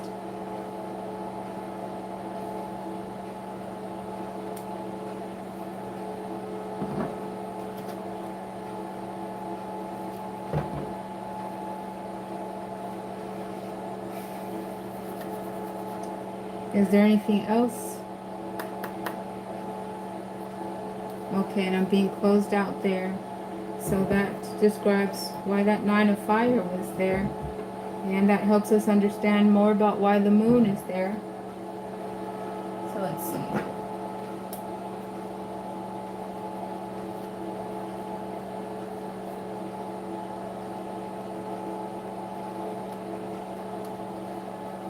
Okay, so let's see. The next here is the Magician.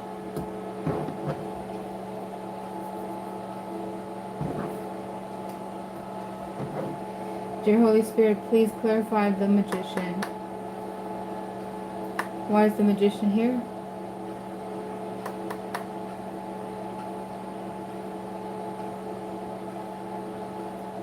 Alright, it's pointing us back to the King of Pentacles, and that's a clarifier and reiterating the sentiments that were described earlier, talking about that within divine timing and alignment, the time will come for Sagittarius to go ahead and move forward as described in the earlier part of this reading. So that's a confirmation, and it's also a confirmation, of course, but I was already sure that the first translation, that was a complete reading, and we put a pin in it because that was a complete translation. And here that's being confirmed again, that is the reading. We took a moment here to clarify what's in the moon, and so there. So that's a complete reading for the ninth house. Our next house is Scorpio's house, the 8th house. So we'll prepare to move into Scorpio's house in just a moment.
And so I'm going to read for Scorpio, aka the 8th house.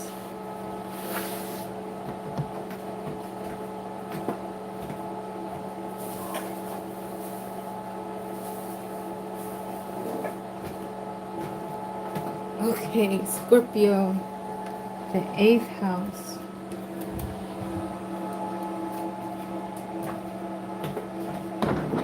I'm going to get these ready.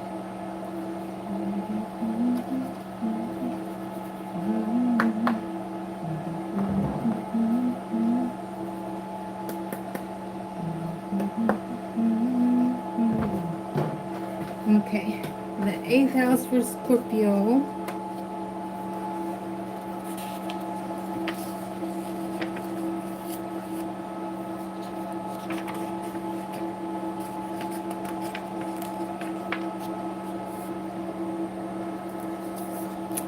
And the sign for Scorpio.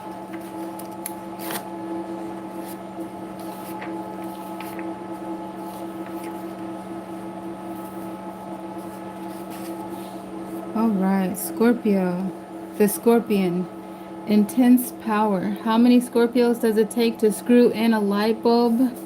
None. They like the dark. Scorps are intense. They're dealing, after all, with life and death, and by extension, with birth and sex. Scorpions are all about mystery, about how that poison stinger can so quickly change life into death. And Scorps can be both penetrating and incisive. Scorpio is one of the signs that has two rulers, Pluto and Mars. That's why this sign can be quite a warrior and very powerful. Combined with their fixed nature, these people never give up. Like all water signs, Scorpios are more concerned with feelings than appearances, and as a fixed sign, they're often resistant to change. Scorpio's ability to see through others' facades can serve them well, and they can wait forever for the right moment to get even or to make their move. But give up? Never. Scorpios preserve until they attain an outcome that is their truth. Scorpios are constantly probing beneath the obvious face of things, seeking what lies beneath. One of their rulers is Pluto, the invisible planet that rules beginnings and ends, both of which, like Pluto itself, occur out of natural sight. Scorpios tend to keep ideas and thoughts close to the vest, taking time to observe and to formulate a powerful plan of action when it is needed. Scorpions' intensity and probing might make them sound humorless and frightening, but these same characteristics create both passion and excitement as well. You might feel as if a scorpion is looking right through you, but the feeling might be an invigorating one. Scorpios use what many astrologers called scorpionic power to achieve their ends, but maybe we should just look at that power itself, because Scorpio is the zodiac's most powerful sign. Scorpio appears in the zodiac at times when Earth seems to be retreating. Leaves fall from the trees. Hibernating animals seek haven in their caves. Even humans go inside their houses and sit by their fires. But this retreat is, in reality, a regeneration, a rebirth, and this is the true source of Scorpio's power. In Scorpio's case, still waters really do run deep. In pop astrology, you'll often find this power called sex, and yes, Scorpios do have a strongly developed sexuality.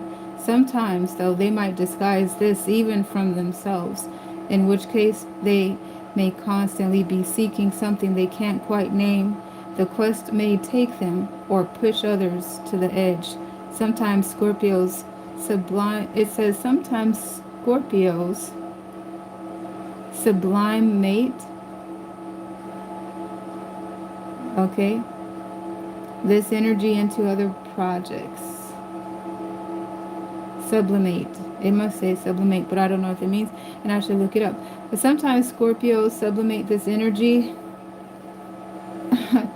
it is what it sounds like, into other projects, and they might be very aware of doing it.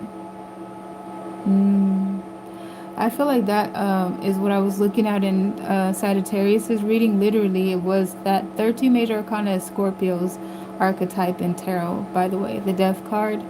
And remember when I was like, oh, transmutate. They're transmutating this pain into their work, into their arts, into their creative endeavors, into the capacity that they're thinking outside of the box, their cutting edge, their technology. They'll be several steps ahead.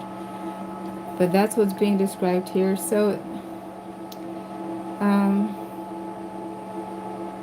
so it says sometimes Scorpios sublimate this energy into other projects, and they might be very aware of doing it. At their worst, they may choose to use their magnetism to coerce others in fanatical ways, like Scorpio Charles Manson. Scorpio is also associated with death, but in its astrological sense, death refers to transformation and rebirth rather than oblivion. The death card of the tarot represents the potential for transformation that is the essence of scorpionic power as well. At best, Scorpios are magnetic leaders like Billy Graham, shrewd, faith-inspiring, compassionate, and brave.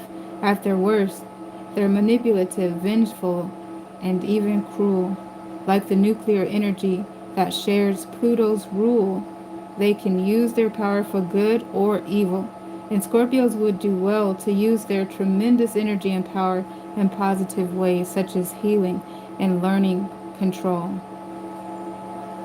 Okay, so now to read about the 8th house. Okay, the 8th house, sex, money, and other equally important matters. The 8th house is the second of the 3 so-called mystical houses or houses of endings. The others are the 4th and the 12th. Those are all water signs. Cancer governs the 4th, Pisces governs the 12th, and Scorpio's house is the 8th. This house is about shared resources, and that includes everything from taxes, insurance, and business mergers to inheritances and marrying for money. The 8th house is also known as the house of death and regeneration because it is related to transformation and physical death and deals with transforming physical things back into energy. Regeneration is about more than death, too. It's also about individual transformation, whether emotional, physical, mental, or spiritual. For this reason, the 8th house includes the life forces, which are concerned with sex, birth, and the afterlife, as well as death. Here is where you'll find your instinctive desire to reproduce, as well as how you cope with and understand the mysteries of life. It's also where marriage is consummated and all forms of intimacy are found. Your 8th house also seems to unveil a bit of the mystery surrounding your death, although when it will occur can never be found in your chart, at least not by Western astrologers. And it also is the house of psychic powers, occult mysteries, and occult knowledge. The 8th house is naturally ruled by Scorpio, and its associated planets are Mars and Pluto. So it's also associated with all forms of subtle energies. For this reason, it's related to higher mathematics, atomic energy, and sciences that deal with complex energies such as physics. In addition, the 8th house is the area of corporate or political resources, and some people with strong 8th house might be active in one of those areas. Ready, Set, Transform is the subheading of this part. It says your 8th house sign describes how you make your life changes and what attitudes or areas you need to transform. Your 8th house ruler describes where and how you encounter areas of your life that need to be transformed. The house where Scorpio, the corresponding natural sign, lies, reveals what areas of your life need to be regenerated and where you need to merge your energies with others. Okay, thank you for your patience.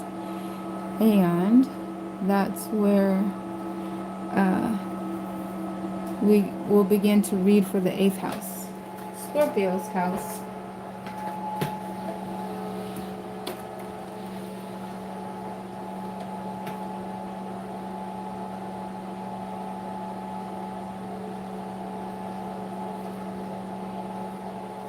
Let's see.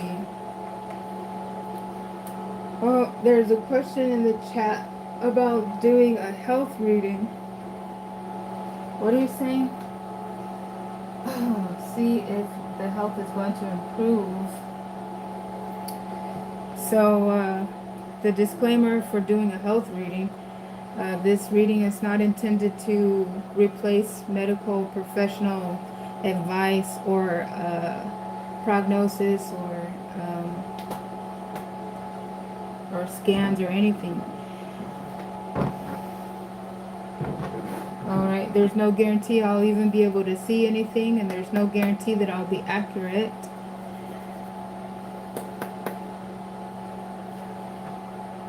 Let's see. Are you still here, by the way? If you're still here in the chat by the end of this reading, then I'll take a look, but please be also acknowledged in the chat that you understand this is not to replace professional medical assets or help or prognosis, diagnosis, etc. Now to get into Scorpio's reading, dear Holy Spirit, please put resonance in the deck here to give me a reading for the 8th house, aka Scorpio.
So at the top and bottom of the deck is the Justice, aka the 9th, or correction, aka the 11th major arcana. The Hermit is the 9th major arcana here. So the Hermit and the Justice.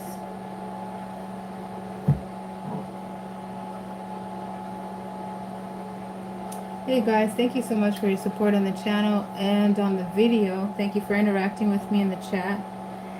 Now, so one thing that the 8th house governs, is where an astrologer and or a seer will look in the 8th house to get information about business, enterprises. Like this 8 of Swords, for an example, while doing like a business reading or a money and investment reading, would suggest that there is capital tied up in a particular investment.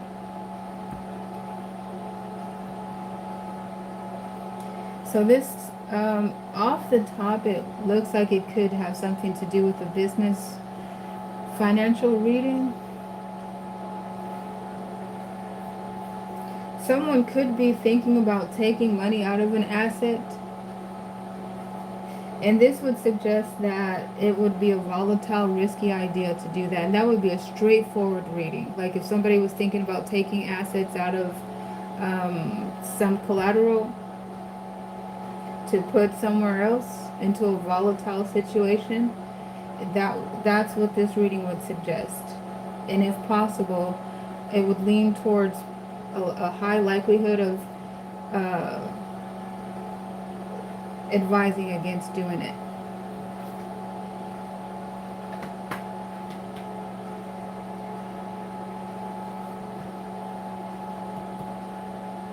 Okay, and so let's see here.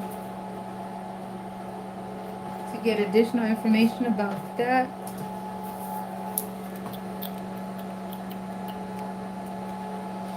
and again, the disclaimer, this is a general reading. General readings are not intended to resonate with everyone, so if it doesn't resonate, please kindly disregard it. I'll be back to do another as soon as possible. Take everything with a grain of salt. Don't take my word for it. You got to do your own research, of course. Let's see, I have this textbook here to look up some card definitions as it would apply to a money reading. Let's see. So like that Eight of Swords, I want to confirm. Okay, yeah, so like for a money reading, the Eight of Swords would suggest all your money is tied up in something big. Perhaps your house is a money pit, or venture is sucking your finances like quicksand. The more you struggle, the worse it will get. If the Eight of Swords came out in reverse in a money reading, it would suggest while others around you are playing dirty, you insist on being a straight shooter. Keep that high-minded attitude and you will get the financial backing you expect. And so reversals are not possible in the way that I got my cards. So it would have to be surrounding contextual elements that would dictate if that card was in reverse or not. But yeah, I just wanted to give some context about what that would mean in a money reading. Now let's look at the Ace of Pentacles in a money reading.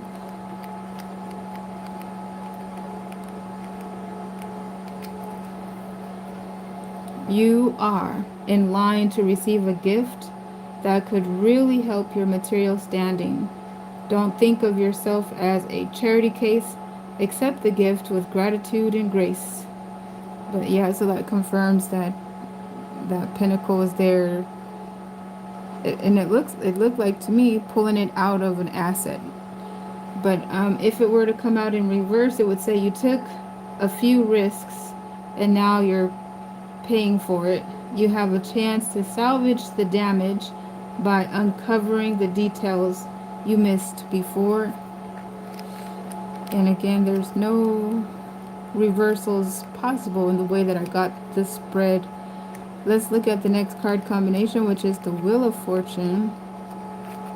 If the Wheel of Fortune came out in a money reading, it would suggest gambling and games of chance might offer you a lucky break in your finances.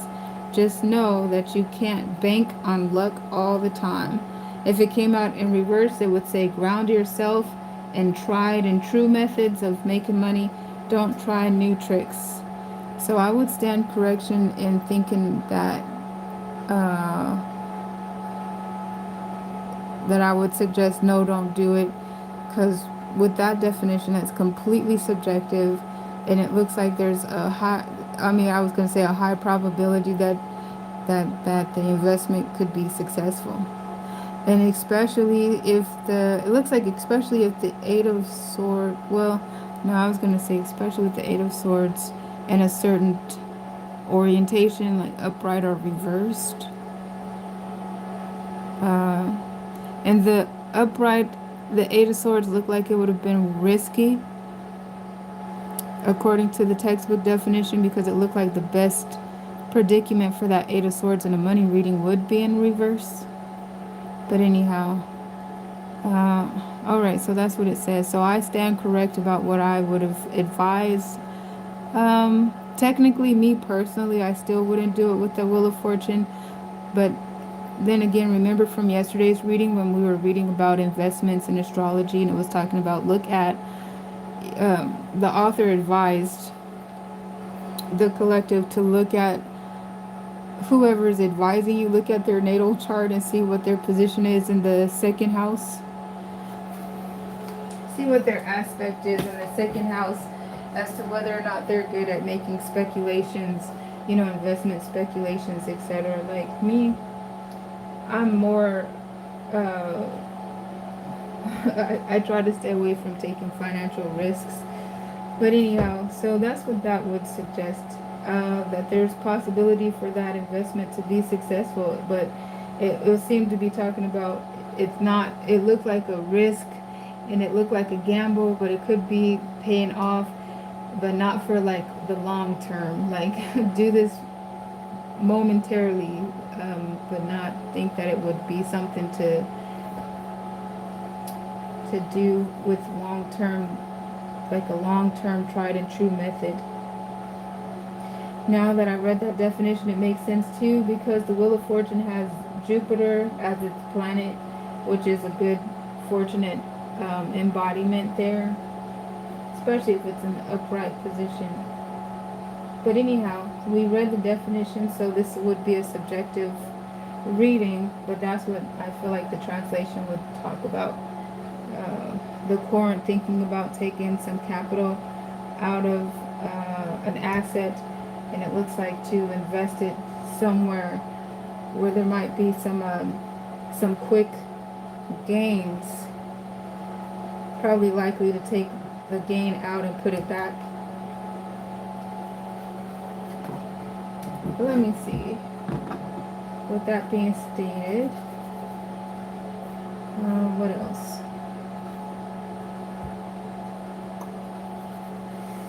Dear Holy Spirit, please clarify the Eight of Swords. Why is the Eight of Swords here?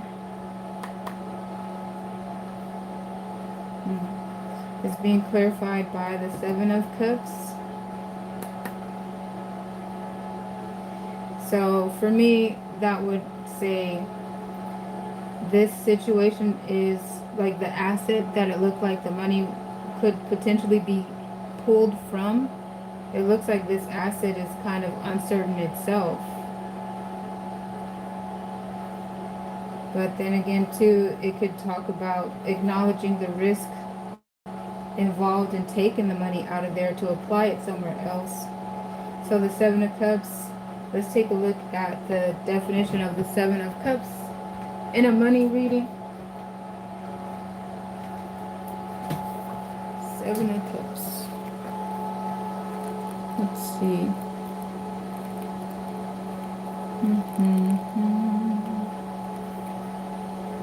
I like to take this opportunity because eventually, but definite big emphasis on this not resonating with everyone. It's not intended to.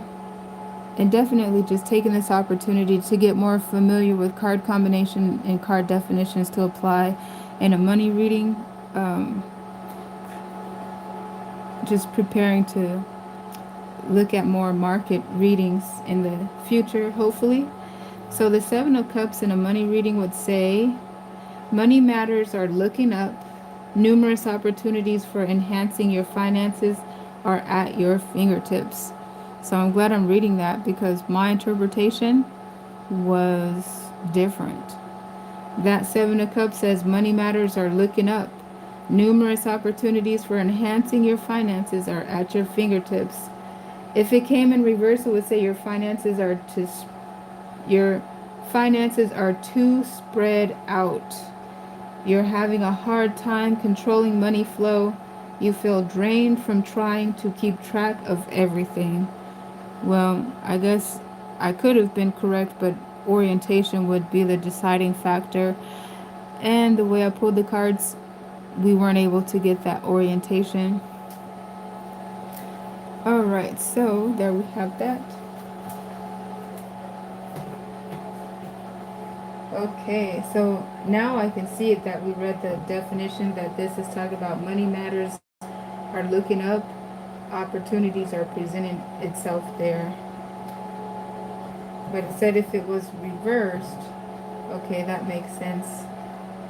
That would be a negative there because the cups are in reverse, so it's, everything is spilling out of there, so that would not be a good. That wouldn't be good. Let's look at the Ace of Pentacles. Dear Holy Spirit, please clarify the Ace of Pentacles. Well, I'm reminded here that there could be more energy here to clarify. So I'm going to move back here. Let's see. So we looked at the Seven of Cups there. Dear Holy Spirit, is there anything else to clarify? The Eight of Swords.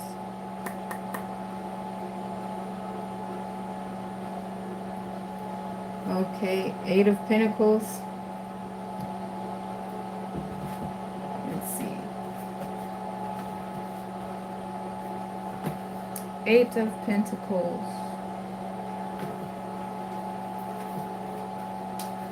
Let's see if I can stay where the fan is.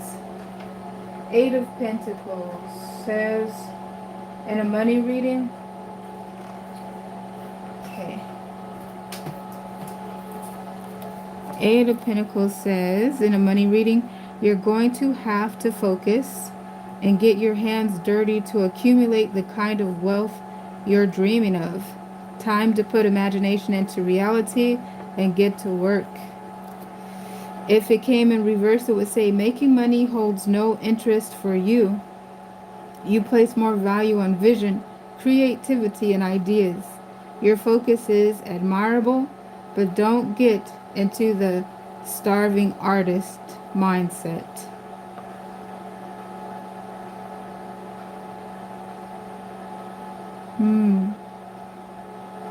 And that is the Eight of Pentacles in reverse.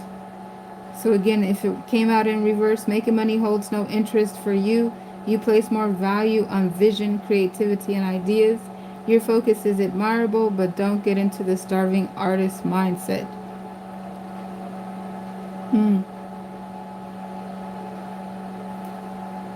Okay, so that clarifier, I feel like that clarifier also redirects potentially the court thinking about pulling money out of an asset, but it could signify just that money is tied up in other areas.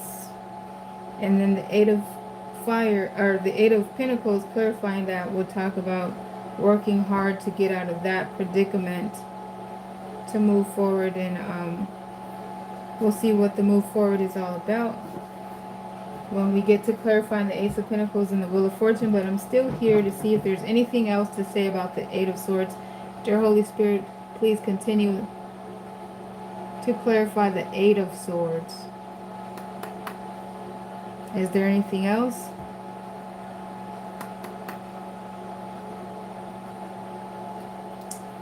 Whew, there's a lot. The Empress. All right, let's see.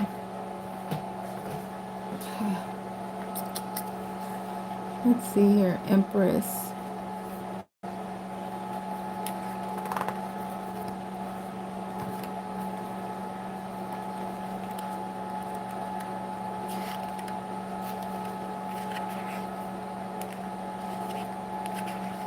Let's see, Empress, Empress, Empress.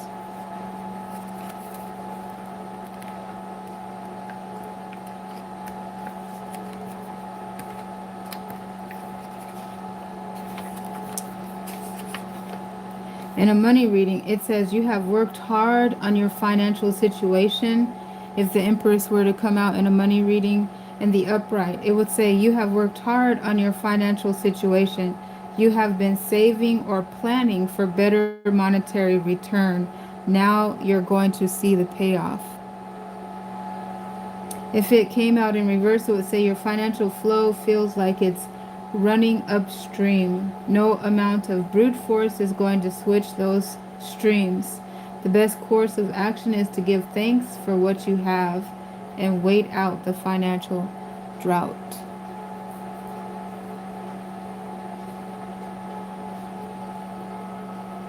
Okay, so please don't spam the comment section asking me to stop what I'm doing to do a personal reading. I think that's really rude, especially because the reading request is technically out of my jurisdiction, and I'm going to have to decline because that's starting to be toxic to me and vampiric for my energy. Please don't spam interrupting my live stream when I'm working on something else, asking for a free personal reading. something I said I would do if you are still here at the end of this reading. So you must not have been here for that, or you're just spamming and I don't know why. But please don't do that, because I just had to literally stop what I'm doing to address the spamming, and that's very rude and vampiric. Like, it's draining my energy. It's making me tired.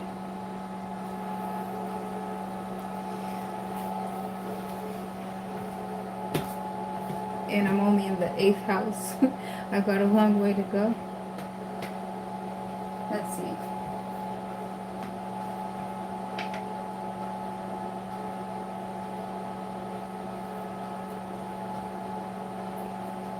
So apologies, I'm going to have to decline to do that personal reading. I'm going to have to decline that.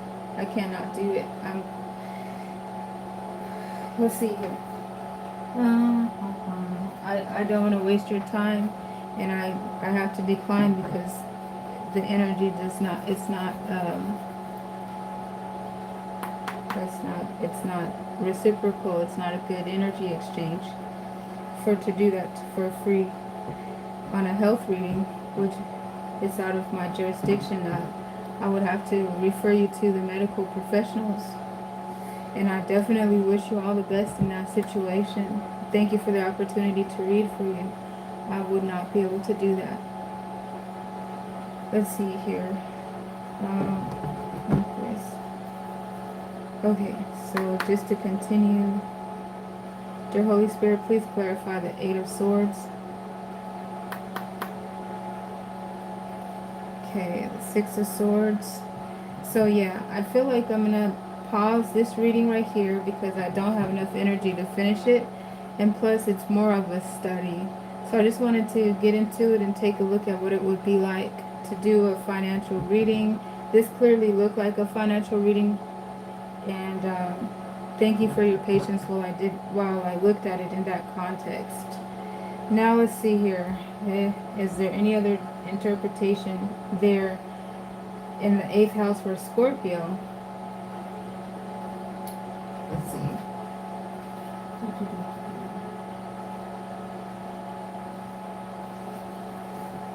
Alright. So let's see here. I am going to look at the 8 of Swords again, though, just to recalibrate and look at that in a love reading. It says, if you get the 8 of Swords in a love reading, it says you are dealing with major disappointment in the relationship. You may be the victim, but self-pity will not improve the situation. If the 8 of Swords comes into a love reading in the reverse, it would suggest you've been hurt in a relationship, but you are determined to heal and overcome. You will need self-love and self-honesty to move through the pain. All right. Okay, so this right here seems to pick up from a reading that we did a couple days ago, I think including yesterday, for a while in Scorpio's house. There was a relationship dynamic playing out, and it looked like there was a breakup. Okay, it looked like there was a breakup, and that there was a dynamic playing out that was toxic. So it looked like the breakup was mutual. And also, it looked like potentially one side took it harder than the other. Because it looked like one side, there was a sense of relief of getting out of that situation, and the other side felt like, kind of emotionally disoriented because of the breakup. So here, right here, this would translate to me to meaning that the person is caught up, still in their person's energy, wondering if they should reach out, or wondering if this connection could actually come back together and ascend to a higher level of commitment. And there's some unknown aspects going forward about it. So let me see. With that being said, dear Holy Spirit, please clarify this spread for a love reading. Okay. So I feel like that is clarified here, looking at the 7 of Pentacles to clarify this 8 of Swords, indicating that our person of interest is caught up you know, still thinking and wondering about the connection as just described. Dear Holy Spirit, is there anything else here? Okay. And I feel like there's a confirmation too, of course, letting us know that we're looking at a love reading here now, not the financial investment. I was just looking at it, but a love reading here, that our person of interest is hoping that their love will come back. This is also talking about, I feel like, that they're caught up in the love. They're still thinking about their lover. They're still caught up in their lover's energy. Let's see, or their lover's energy is still caught up on them, which makes me wonder, is it mutual? Which reminds me, I'm looking forward to getting into Scorpio's house and doing a reading, going through the signs, um, to check, to look at Scorpio's connections. Dear Holy Spirit, is there anything else? Why is the Eight of Swords here? Okay, Queen of Swords, Seven of Fire, Chariot, Seven of Cups, Two of Swords. I think that suggests that she's thinking about not waiting anymore, realizing that she has other options and other love potentials up ahead, that she doesn't have to sit here in that energy and wonder, but she still is. So I feel like, and it's, when I say she, it's energy specific, not gender specific, but you do see a feminine embodiment here. So I think the Eight of Swords is being clarified and expounded upon to say, although our person of interest is waiting for their lover to return and caught up in their love's energy, this is temporary. They're also considering letting go and walking away. But the Two of Swords suggests that they're still at a crossroads, so they're not sure. And then looking at the Ten of Fire present like this, I feel like clarifies and reiterates, but they're thinking about letting go. So let me take a look here and see what's going on.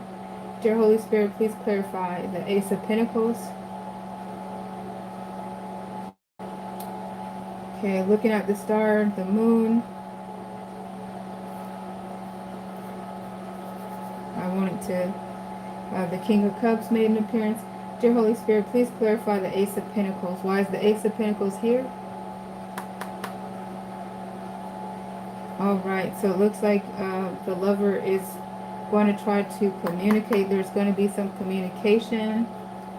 All right, looks like your lover is still single and available, so it looks like they're available for some communication. However, in some cases, it looks like there's a block. So, in this situation, this part of the reading says, I was wondering if there is mutual energy. This reading leans towards mutual, like you and your person is thinking about you. So we saw a bailout, a strong bailout, like yesterday, and it seemed like it was building up to that breakup. But it looks like there's a block.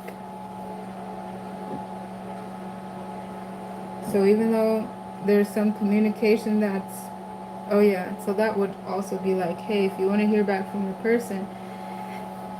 But the trouble thing about saying that, like, there's usually a reason why the block was put up, right? The block was put up probably anticipating that your person would be trying to call, and so that you don't lose your focus or be just looking at your phone all day wondering if they'll call, and it takes that's distracting. Anyhow, it looks like there's going to be an attempt for a phone call or some communication, but it's going to be blocked. And also it looks like if it's not going to be blocked, there's a high likelihood that it will turn into an argument. An argument. Anything else?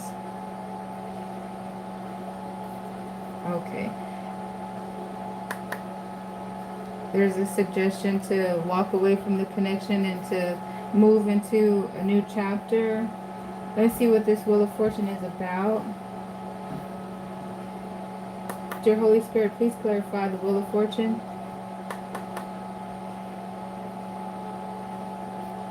Okay, so the emotional disturbance, and I was even feeling like it looked like there was a suggestion to, and I think I kind of rarely get that type of a reading, but based on the energy that was seen, it looks like there's a suggestion to let go and walk away from that and take your worth and move into your new chapter. And moving forward, this spin cycle was going to help get clarity instead of the emotional disorientation. Let me see what's going on. Yep, and focus on work, focus on money, focus on building up your value again, getting back to you, getting back to your new start. So it's like, yeah, that Wheel of Fortune seems to embody getting, shaking the dust off and getting back to you and embarking on a new chapter is what is, it looks like that's what the likelihood of what Scorpio's energy or someone in Scorpio's energy field is going to do. But it this type of reading is like for those who have gone through a breakup and you're missing your person, but you might be wondering, are they missing me too? This would say yes, they are missing you. They do think about you. They're thinking about reaching out to you too. But we will get more into that when we get into Scorpio's reading and start looking at the signs, looking at the houses, the different connections one by one. So that's what I have for the eighth house, guys. Thank you so much for your patience in this one. We're going to move now to the ninth house, or no, the seventh, Libra. Libra.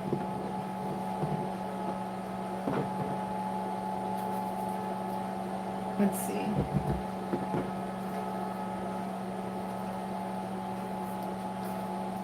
Libra, Libra, Libra.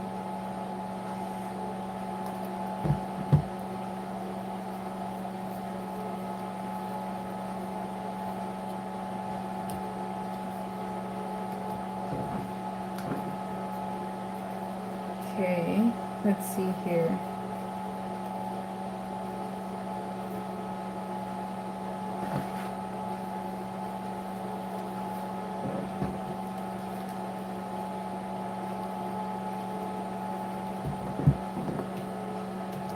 Okay, guys.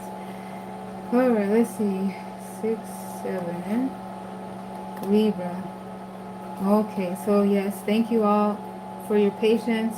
We're going to read about the seventh house, and we're going to read about Libra like we have for the other houses.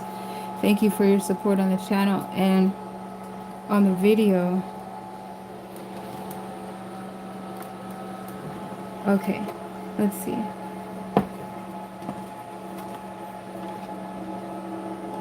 So now, Libra, the seventh house.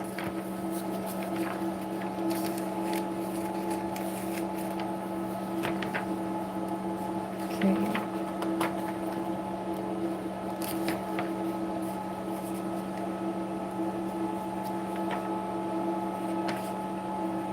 Seventh house, Libra.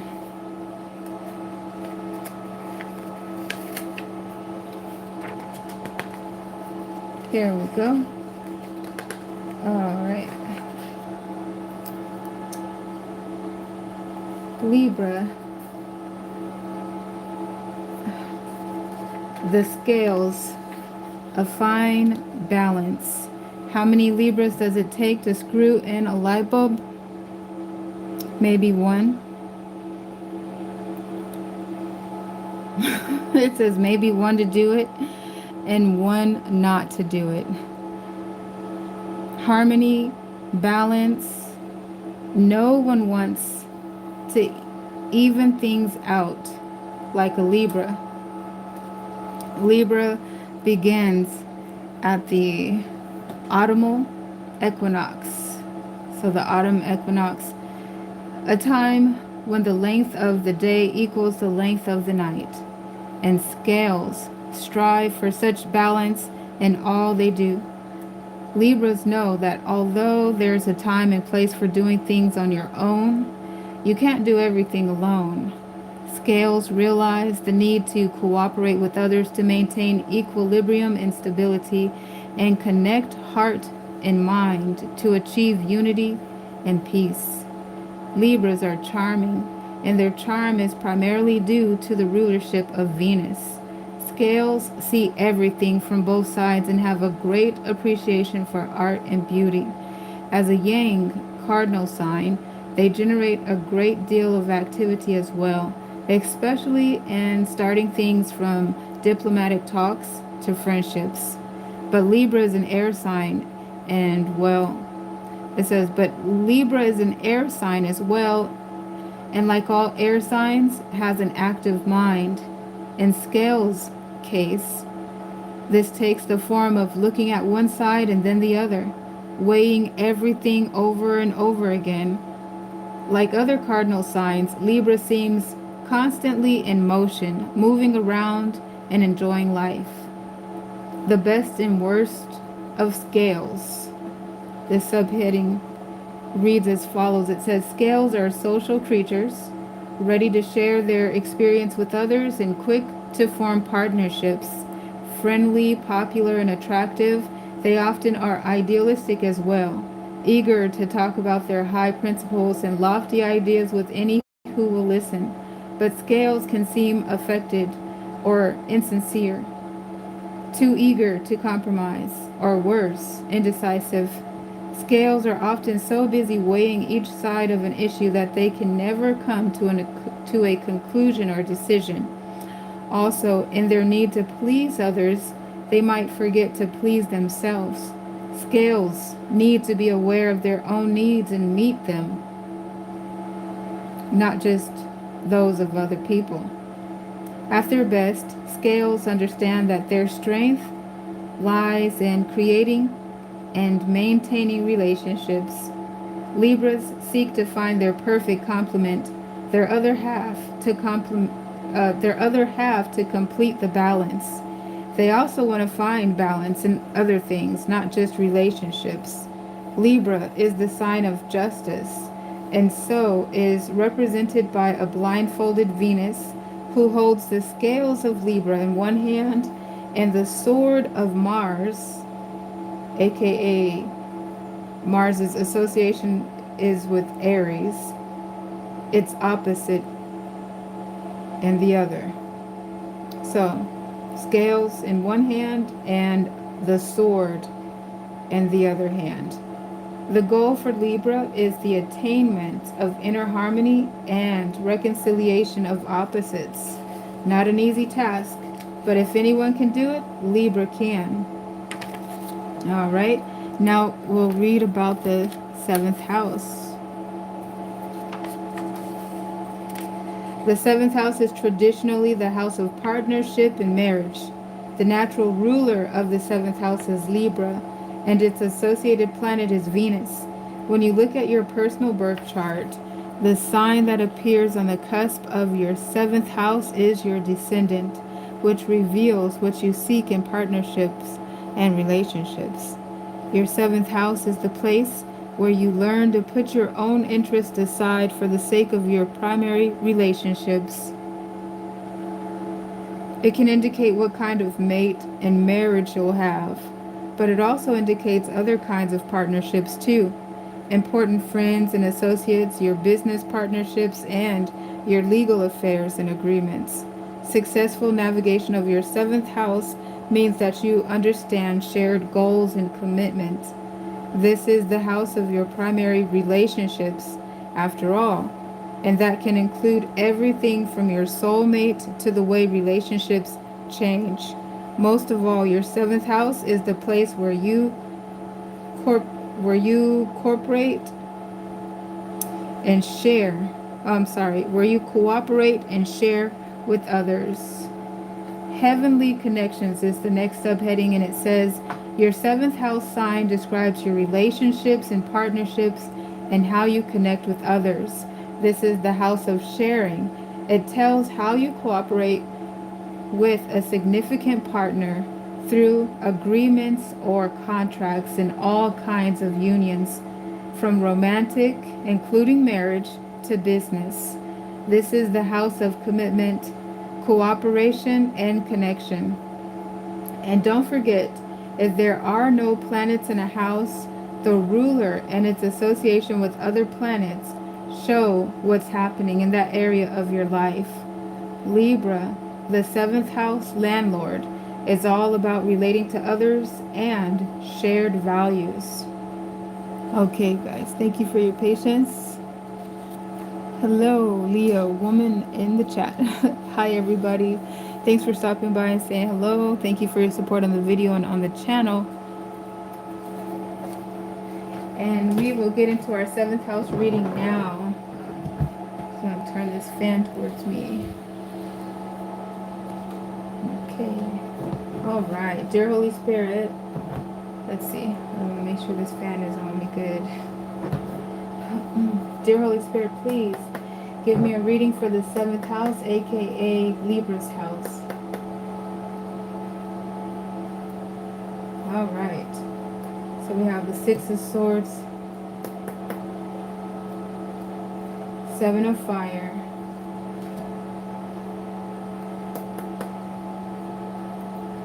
and the Wheel of Fortune.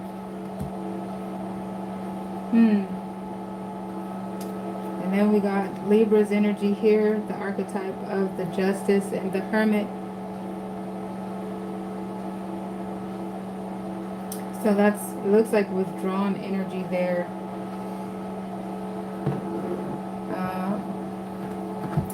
Let's see here. So we're looking at, with the Six of Swords, Libra moving from a toxic situation into a better situation. Also, that reminds me of the disclaimer that this is a general reading. It won't resonate with everyone. It's not intended to. Please don't force it. I'll be back to do another as soon as possible. Please kindly disregard anything that doesn't resonate. And that this being a general reading, sometimes there's mutual energy. So when I mention Libra, it could be someone in Libra's energy field, subjective or personified. So again, Libra moving from a toxic situation into a better situation. It could be Libra or Libra's person of interest. And it looks like they're positioning themselves as bachelor and or bachelorette. Could also be mutual energy, both of them moving like this. And so with the bachelor-bachelorette stance, they're moving into the Wheel of Fortune energy, which is what I call the spin cycle. So it looks like a dynamic of ups and downs, trials and tribulations. Like, it looks like another chapter, but it's interesting. In the Wheel of Fortune, the 10th major arcana, it seems like it will be testing, you know, the square that they stand on, testing the principles that they're standing on, their methods, their ideas about relationships, for an example. So it looks like, while considering the previous connection toxic and they're moving away from that one, getting into it again, but looks like it could be volatile. It could be, what is that? Groundbreaking, or, well, let's clarify it and see. And did we look at the Wheel of Fortune in a love reading?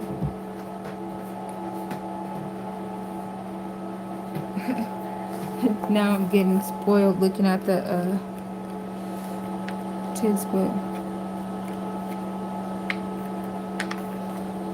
It says, overly stimulated and overly distracted. This card indicates a dizzying array of activity in your love life. You may also feel as though love is taking you for a ride. Okay, yeah, so if it came out in the reverse, it says something in your past has been dredged back up into your present. In order to safeguard your future, you're going to have to address the issue with tact and smart diplomacy. Okay, I wanted to double check that, so I feel like my interpretation is accurate. So, all right. Now let's go ahead and clarify that. Dear Holy Spirit, please clarify the Six of Swords. Why is the Six of Swords here?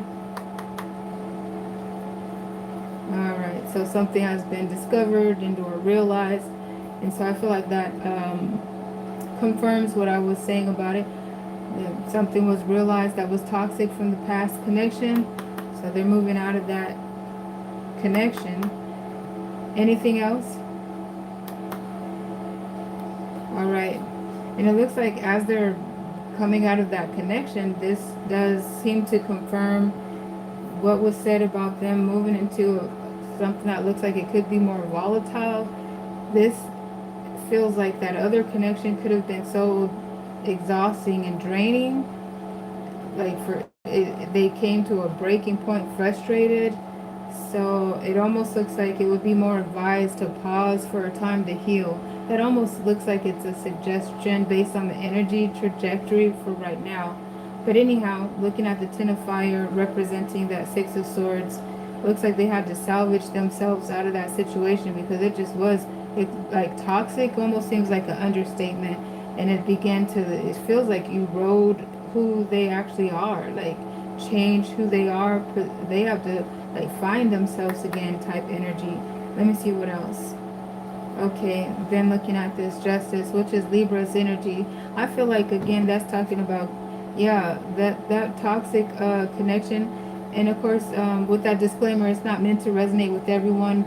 It also reminds me to mention the fact you guys are there's a spectrum like of intensity, so I feel like even if this reading resonates with some Libras in the collective, some might not feel it that intensely. Like, okay, yeah, it was toxic, but it wasn't all that bad. For some, it was that bad. That's what it's talking about. Getting back to you, getting back to your own energy, getting back to your own serenity, getting back to your own peace, because that's your card.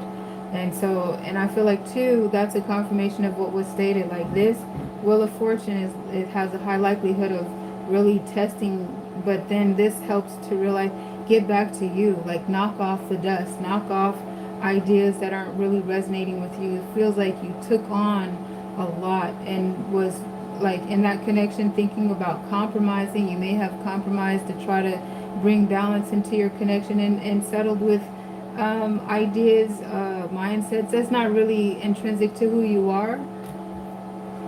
Dear Holy Spirit, is there anything else?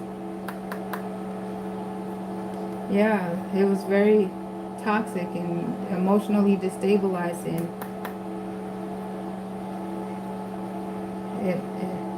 Let's see, why is that Page of Pentacles there though? Oh, with the already off the top, that Seven of Cup energy, where I was like, yeah, it was emotionally it was emotionally destabilizing. But then also, and especially with this part showing up, it looks like y'all got love on the horizon galore. Some of you have people who are really trying to get with you, and you were trying to make amends in that previous connection. It's like as soon as you get out, there's options presenting, almost as if, hey Libra, like, are you still in that? I've been waiting for you to get out of that because I want to, I want to see what it's like for us. I feel like that gives some context too about why I don't see a pause for healing. Just like you just got out of something and then you're potentially getting into something else. Oh, well, there's love offers and they look serious too. Let me see. But let's pull that out and look a little bit closer. Let's see. Let's look a little bit closer at that Seven of Pentacles. Somebody might just be like, Libra, would you get out of that? I've been trying to treat you right. Are you over there getting mistreated? Let me see what's going on. Dear Holy Spirit, please clarify and isolate the Page of Pentacles, clarifying the Six of Swords. Why is the Page of Pentacles here?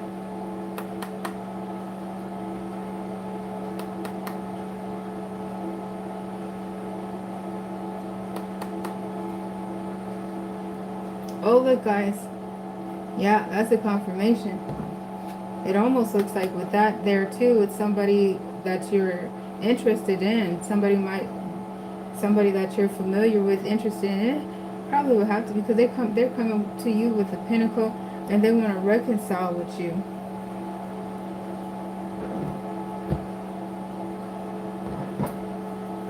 All right, so that confirms, I feel like that confirms everything that was said and adds, it expounds upon. They want to, some are coming back that you're familiar with. Dear Holy Spirit, is there anything else? Please clarify the Page of Pentacles. Why? is the Page of Pentacles here.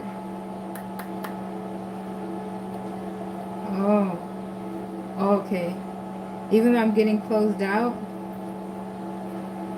that's also, I just got to that some of you are getting out of this toxic connection because somebody of interest just became available. Somebody of interest to you just recently became available is what it looks like.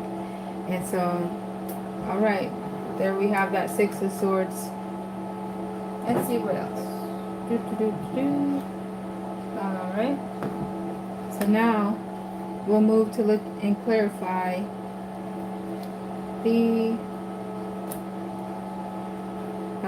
Seven of Fire.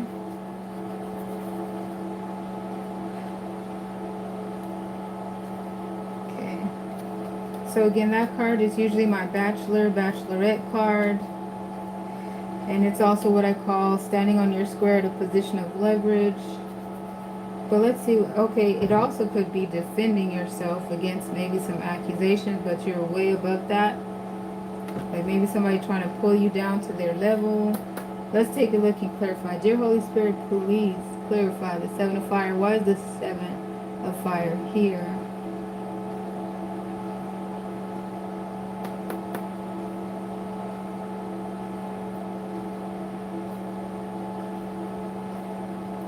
Alright, Three of Pentacles. I feel like that clarifies the Bachelor and or the Bachelorette is there to clarify, to confirm, to reiterate. That's the Bachelor and Bachelorette. Anything else? Because the Three of Pentacles. Okay, the Hermit.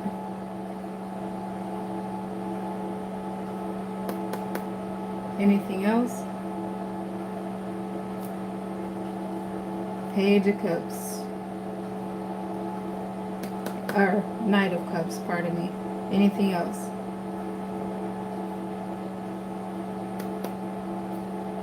Eight of Pentacles.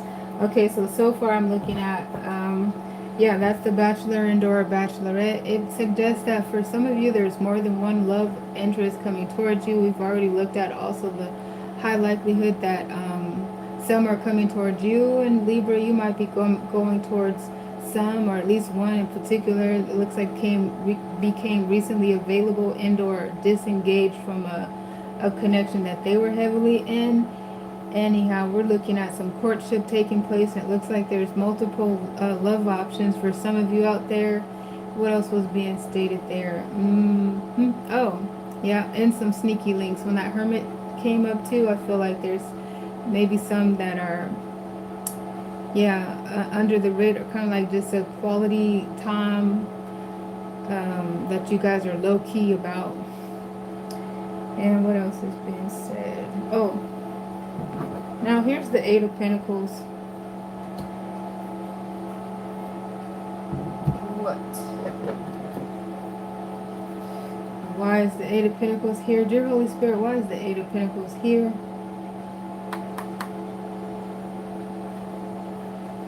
Okay, it's pointing me to the Six of Swords.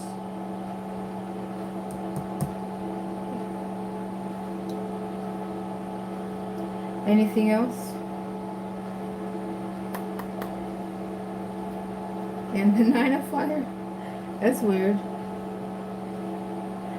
But so far, what I'm getting so far is like while you're trying to move on, your person from the past is trying to get back with you, and you're not trying to hear it.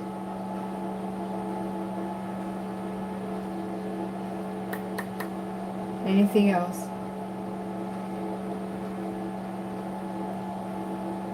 That's interesting.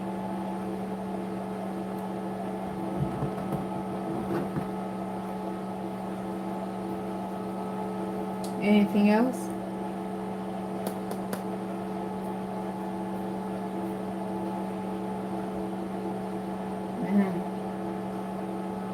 So I feel like that's a confirmation too of destabilizing energy taking place.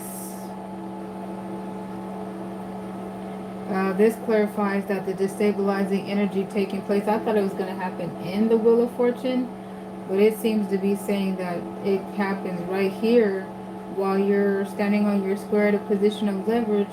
entering into a bachelorette stage.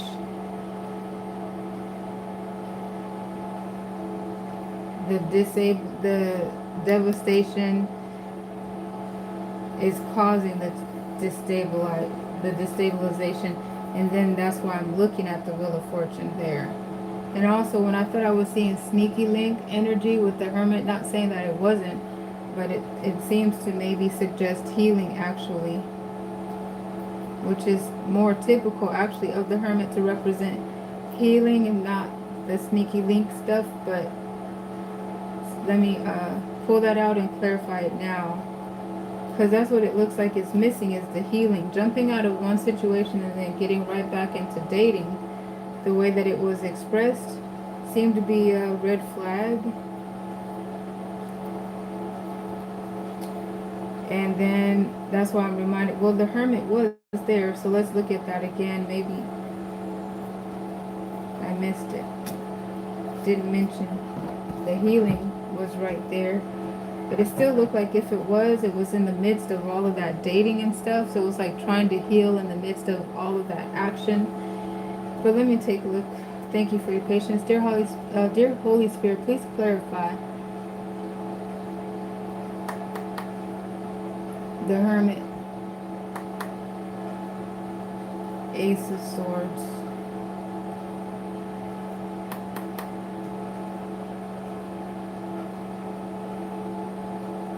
Page of Fire. So I feel like that's a confirmation of it is the attempt to heal, but there was so much action going on that it made it really difficult to actually do it.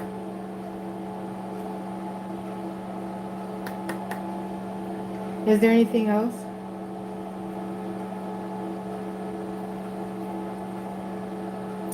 So I feel like this is talking about, and this reminds me of, this is a major arcana, that if that is the case, that there's so much action and so much activity and so many love offers pulling you in different directions, and they look very delicious and beautiful and temptatious. And not only that, then you got a love interest of your own kind that became recently available. Now you're going, so it's like, if and when you don't take the necessary time to get back to you, adequately heal, and there's all that activity, beware of something taking place to sit you down so that you do heal and you get back to you. That would be a highlighted area of warning, like Libra, take time to make sure that you setting aside enough time for you. We even read that in our description there about Libra, that's Libras, you guys can tend to so many people and so many others and make sure everybody else is good, that at times you may not take enough time out for yourself. So this would be a highlighted area of concern to say. This whole reading says, Libra, it's a good time to take some time out to care for you. And it looks like all of the, I was going to say, that's what this is starting to translate to read. Libra, it's a good time to take some time out for you. Make sure that you make that a priority. Make sure you make that a priority. Because if you, all the people looking to you and all these people that are so attracted to you and they want to be with you, but if you're not okay,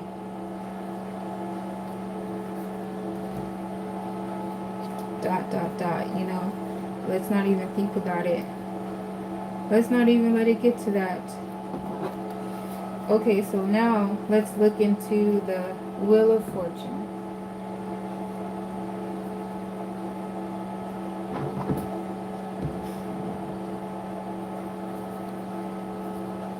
Dear Holy Spirit, please clarify why the Wheel of Fortune is here.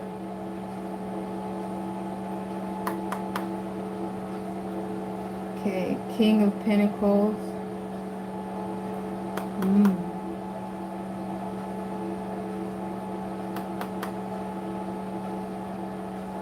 Ten of Fire.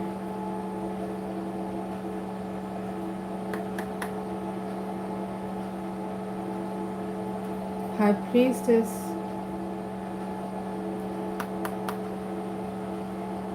5 of Cups,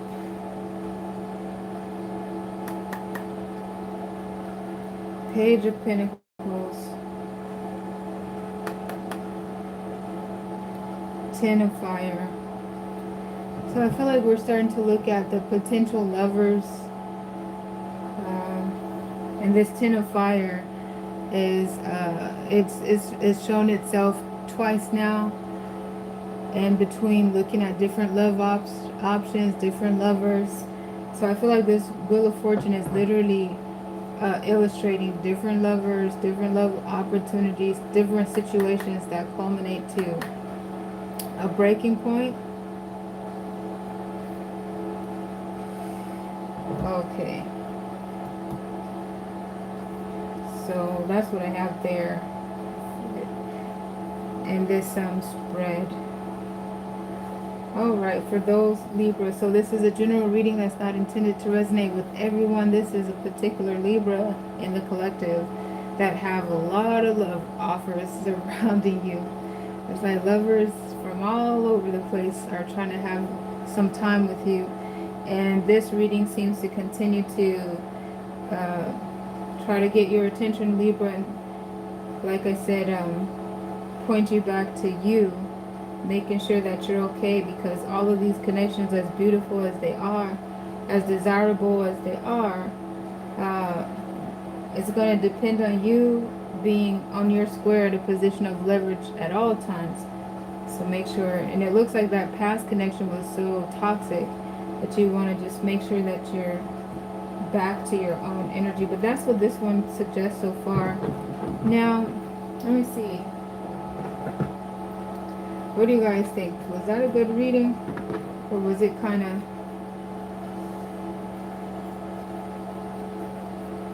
Let me see. Because sometimes I get readings like that and I'm like, okay, but tell me about the love. I don't know, y'all. Does that even make any sense? okay, but when are we gonna get to it? I don't know, guys. I'm a silly gal. But because that reading literally suggests, hey, basically I said all that to say I want to pull another spread and see what else might be described. Let's see what else there could be for Libra. Can't leave you hanging like that. Let's see what else is going on, Libra. Dear Holy Spirit, thank you. Please, I pray for another reading for Libra. Is there another message for Libra? Please show me.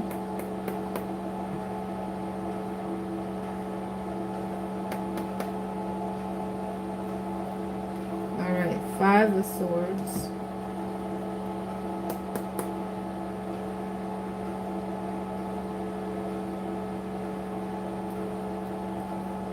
Okay. 7 of Fire again.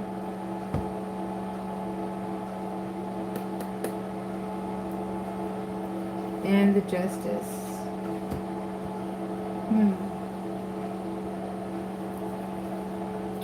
Wham.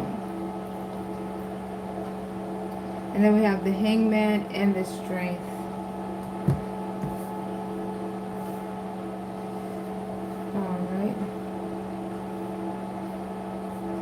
I feel like this is a diagram that shows and illustrates Libra moving from a toxic situation and having this very strong mental disposition and execution of running that past person away. And then we're seeing you standing on your square, the position of leverage. And then we see you progressing into your own energy with the Justice here. Not only signifying justice, seems like, justice on somebody in your past.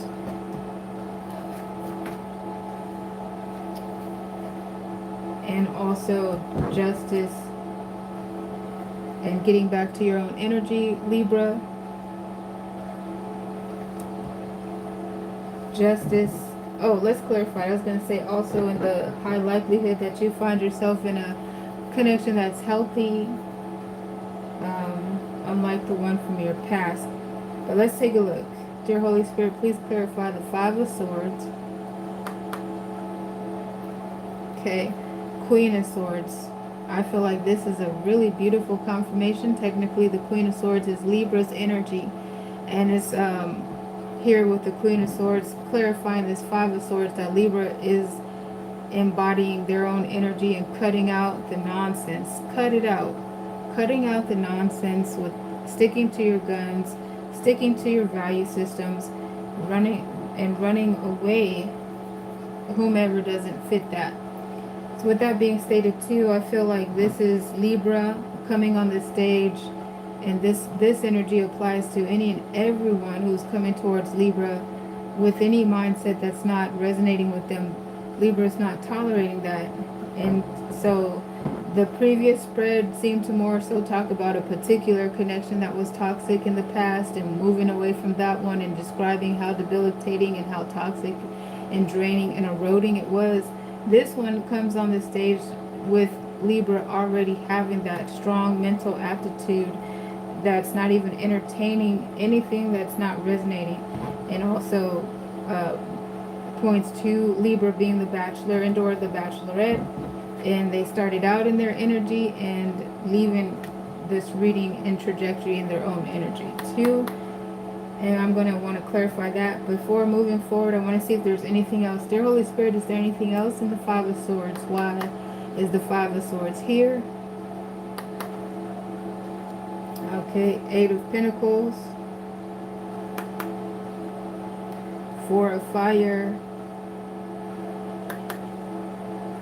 Okay, and I feel like this Libra energy is talking about, in the meantime of maintaining their own energy, they're focused on their money, focused on work, focused on career, focused on their house, their stability, their family, everything that's a priority. They're focused on that and don't have time to entertain anything else. It gives more context about having this mentality, having short tolerance for anything that's not resonating or anything that's out of alignment. They're not even tolerating that type energy. I feel like too, this is also a continuation of the previous reading that describes after, being a little too open-minded or maybe being too available and giving others the benefit of the doubt, allowing that energy to erode after that spin cycle that we've seen in the previous spread. I feel like this is also potentially a continuation, extenuation of what happens after that. No longer tolerant for the BS, very much focused on what's important. Dear Holy Spirit, please clarify the Seven of Fire. Alright. So I feel like this is a confirmation of the Bachelor and or the Bachelorette energy described. Also talking about the quality, the caliber of the love interest coming towards you is finally taking you more serious, and it's giving you something you can take serious. Real love offers. Real intentional love offers. And whereas the other spread at sometimes might have described some sneaky link or some covert type of connections, these are ones that you could actually be proud to show off, and that are also proud to show you off and are bold in proclaiming you as their person. Also signifying that the alignment is good, the timing is good for new love. And now there is this embodiment of some sadness and some regret from the past. Let's see. With that sadness and regret from the past, is that your sadness, or is that talking about your person's sadness? It's the Five of Cups. Let's take a look at it. Whose sadness is that? When we're looking at so many positive things, let's see, what is this Five of Cups about?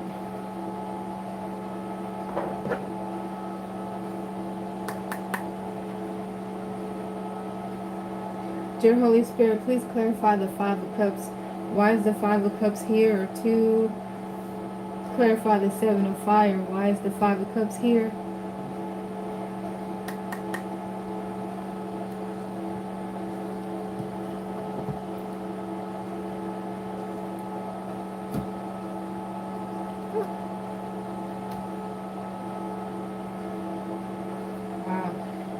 It almost suggests that with all of these new love and all of this new potential, that there's still some sadness about your person in the past, or there is a person. This almost suggests that there are new options,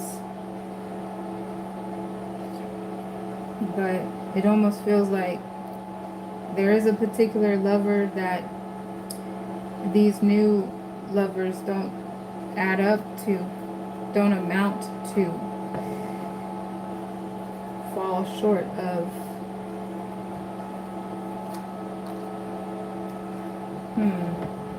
Okay. That made a quick appearance there. Let's see.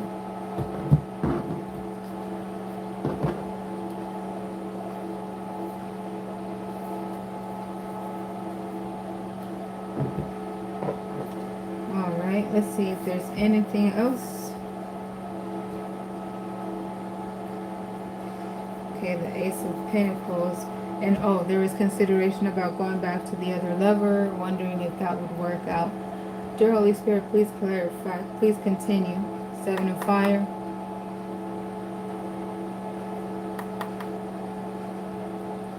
Well, it looks like some communication.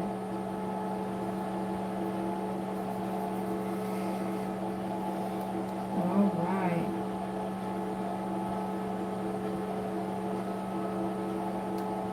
Might be getting some communication.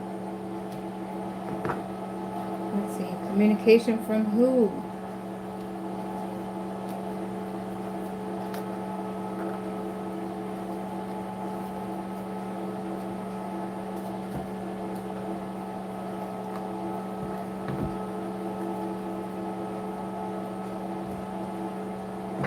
Okay, dear Holy Spirit, communication from who? Please add on to the communication coming in.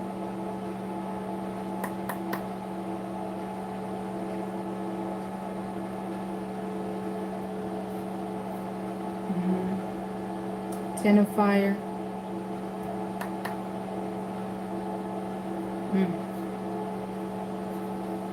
Yeah, it looked like somebody you broke up with in the past, still holding a torch for you.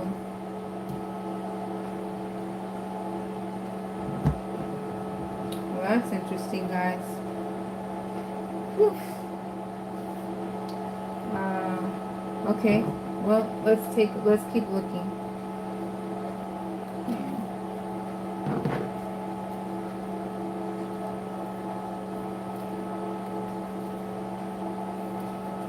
Okay, because the next position here is the Justice. Dear Holy Spirit, please clarify the Justice.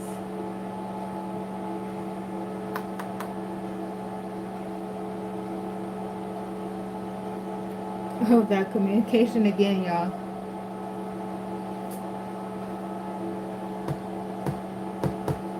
Okay. Anything else? Well, looks like the chance of a reconciliation. And it also talks about a third-party situation, however.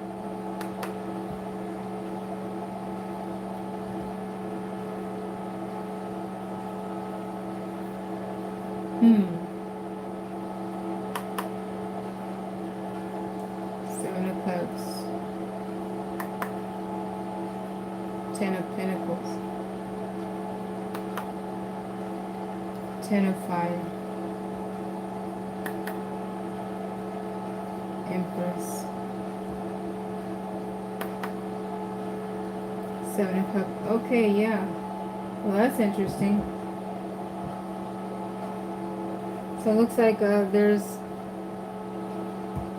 additional information that there is some communication that will be coming towards you from your ex. It looks like what they want to know, what they're looking for, if they express it verbally or not, is to reconcile and have another chance. And it looks like Libra is considering that offer and wondering What is the probability to have success this time around? Could it happen? You know, has your person learned? Will they do different? Will they try to make this work? Um, yeah. And it did look like a repeat. Like it looked like if that resonates and those are questions, it looks like there's a high likelihood of a repeat pattern, including leading back up to the breakup and an on and off again situation. And that's what I have for now. All right. Thank you guys so much. And you know what? I'm going to go ahead and take a break. So making it from the 12th house to the 7th house takes me halfway through the wheel, through the astrology. Yeah, because there's 12 houses, so we made it through 6 of them, or 7. No, 6 of them. Yeah, when I come back, we'll have houses 1 through 6 to go through. So I just want to thank you guys so much for your support on the video. Thank you for your support on the channel. Thanks for hanging tight with me. Thank you for interacting with me in the chat. Signing off for now. Until next time. Peace.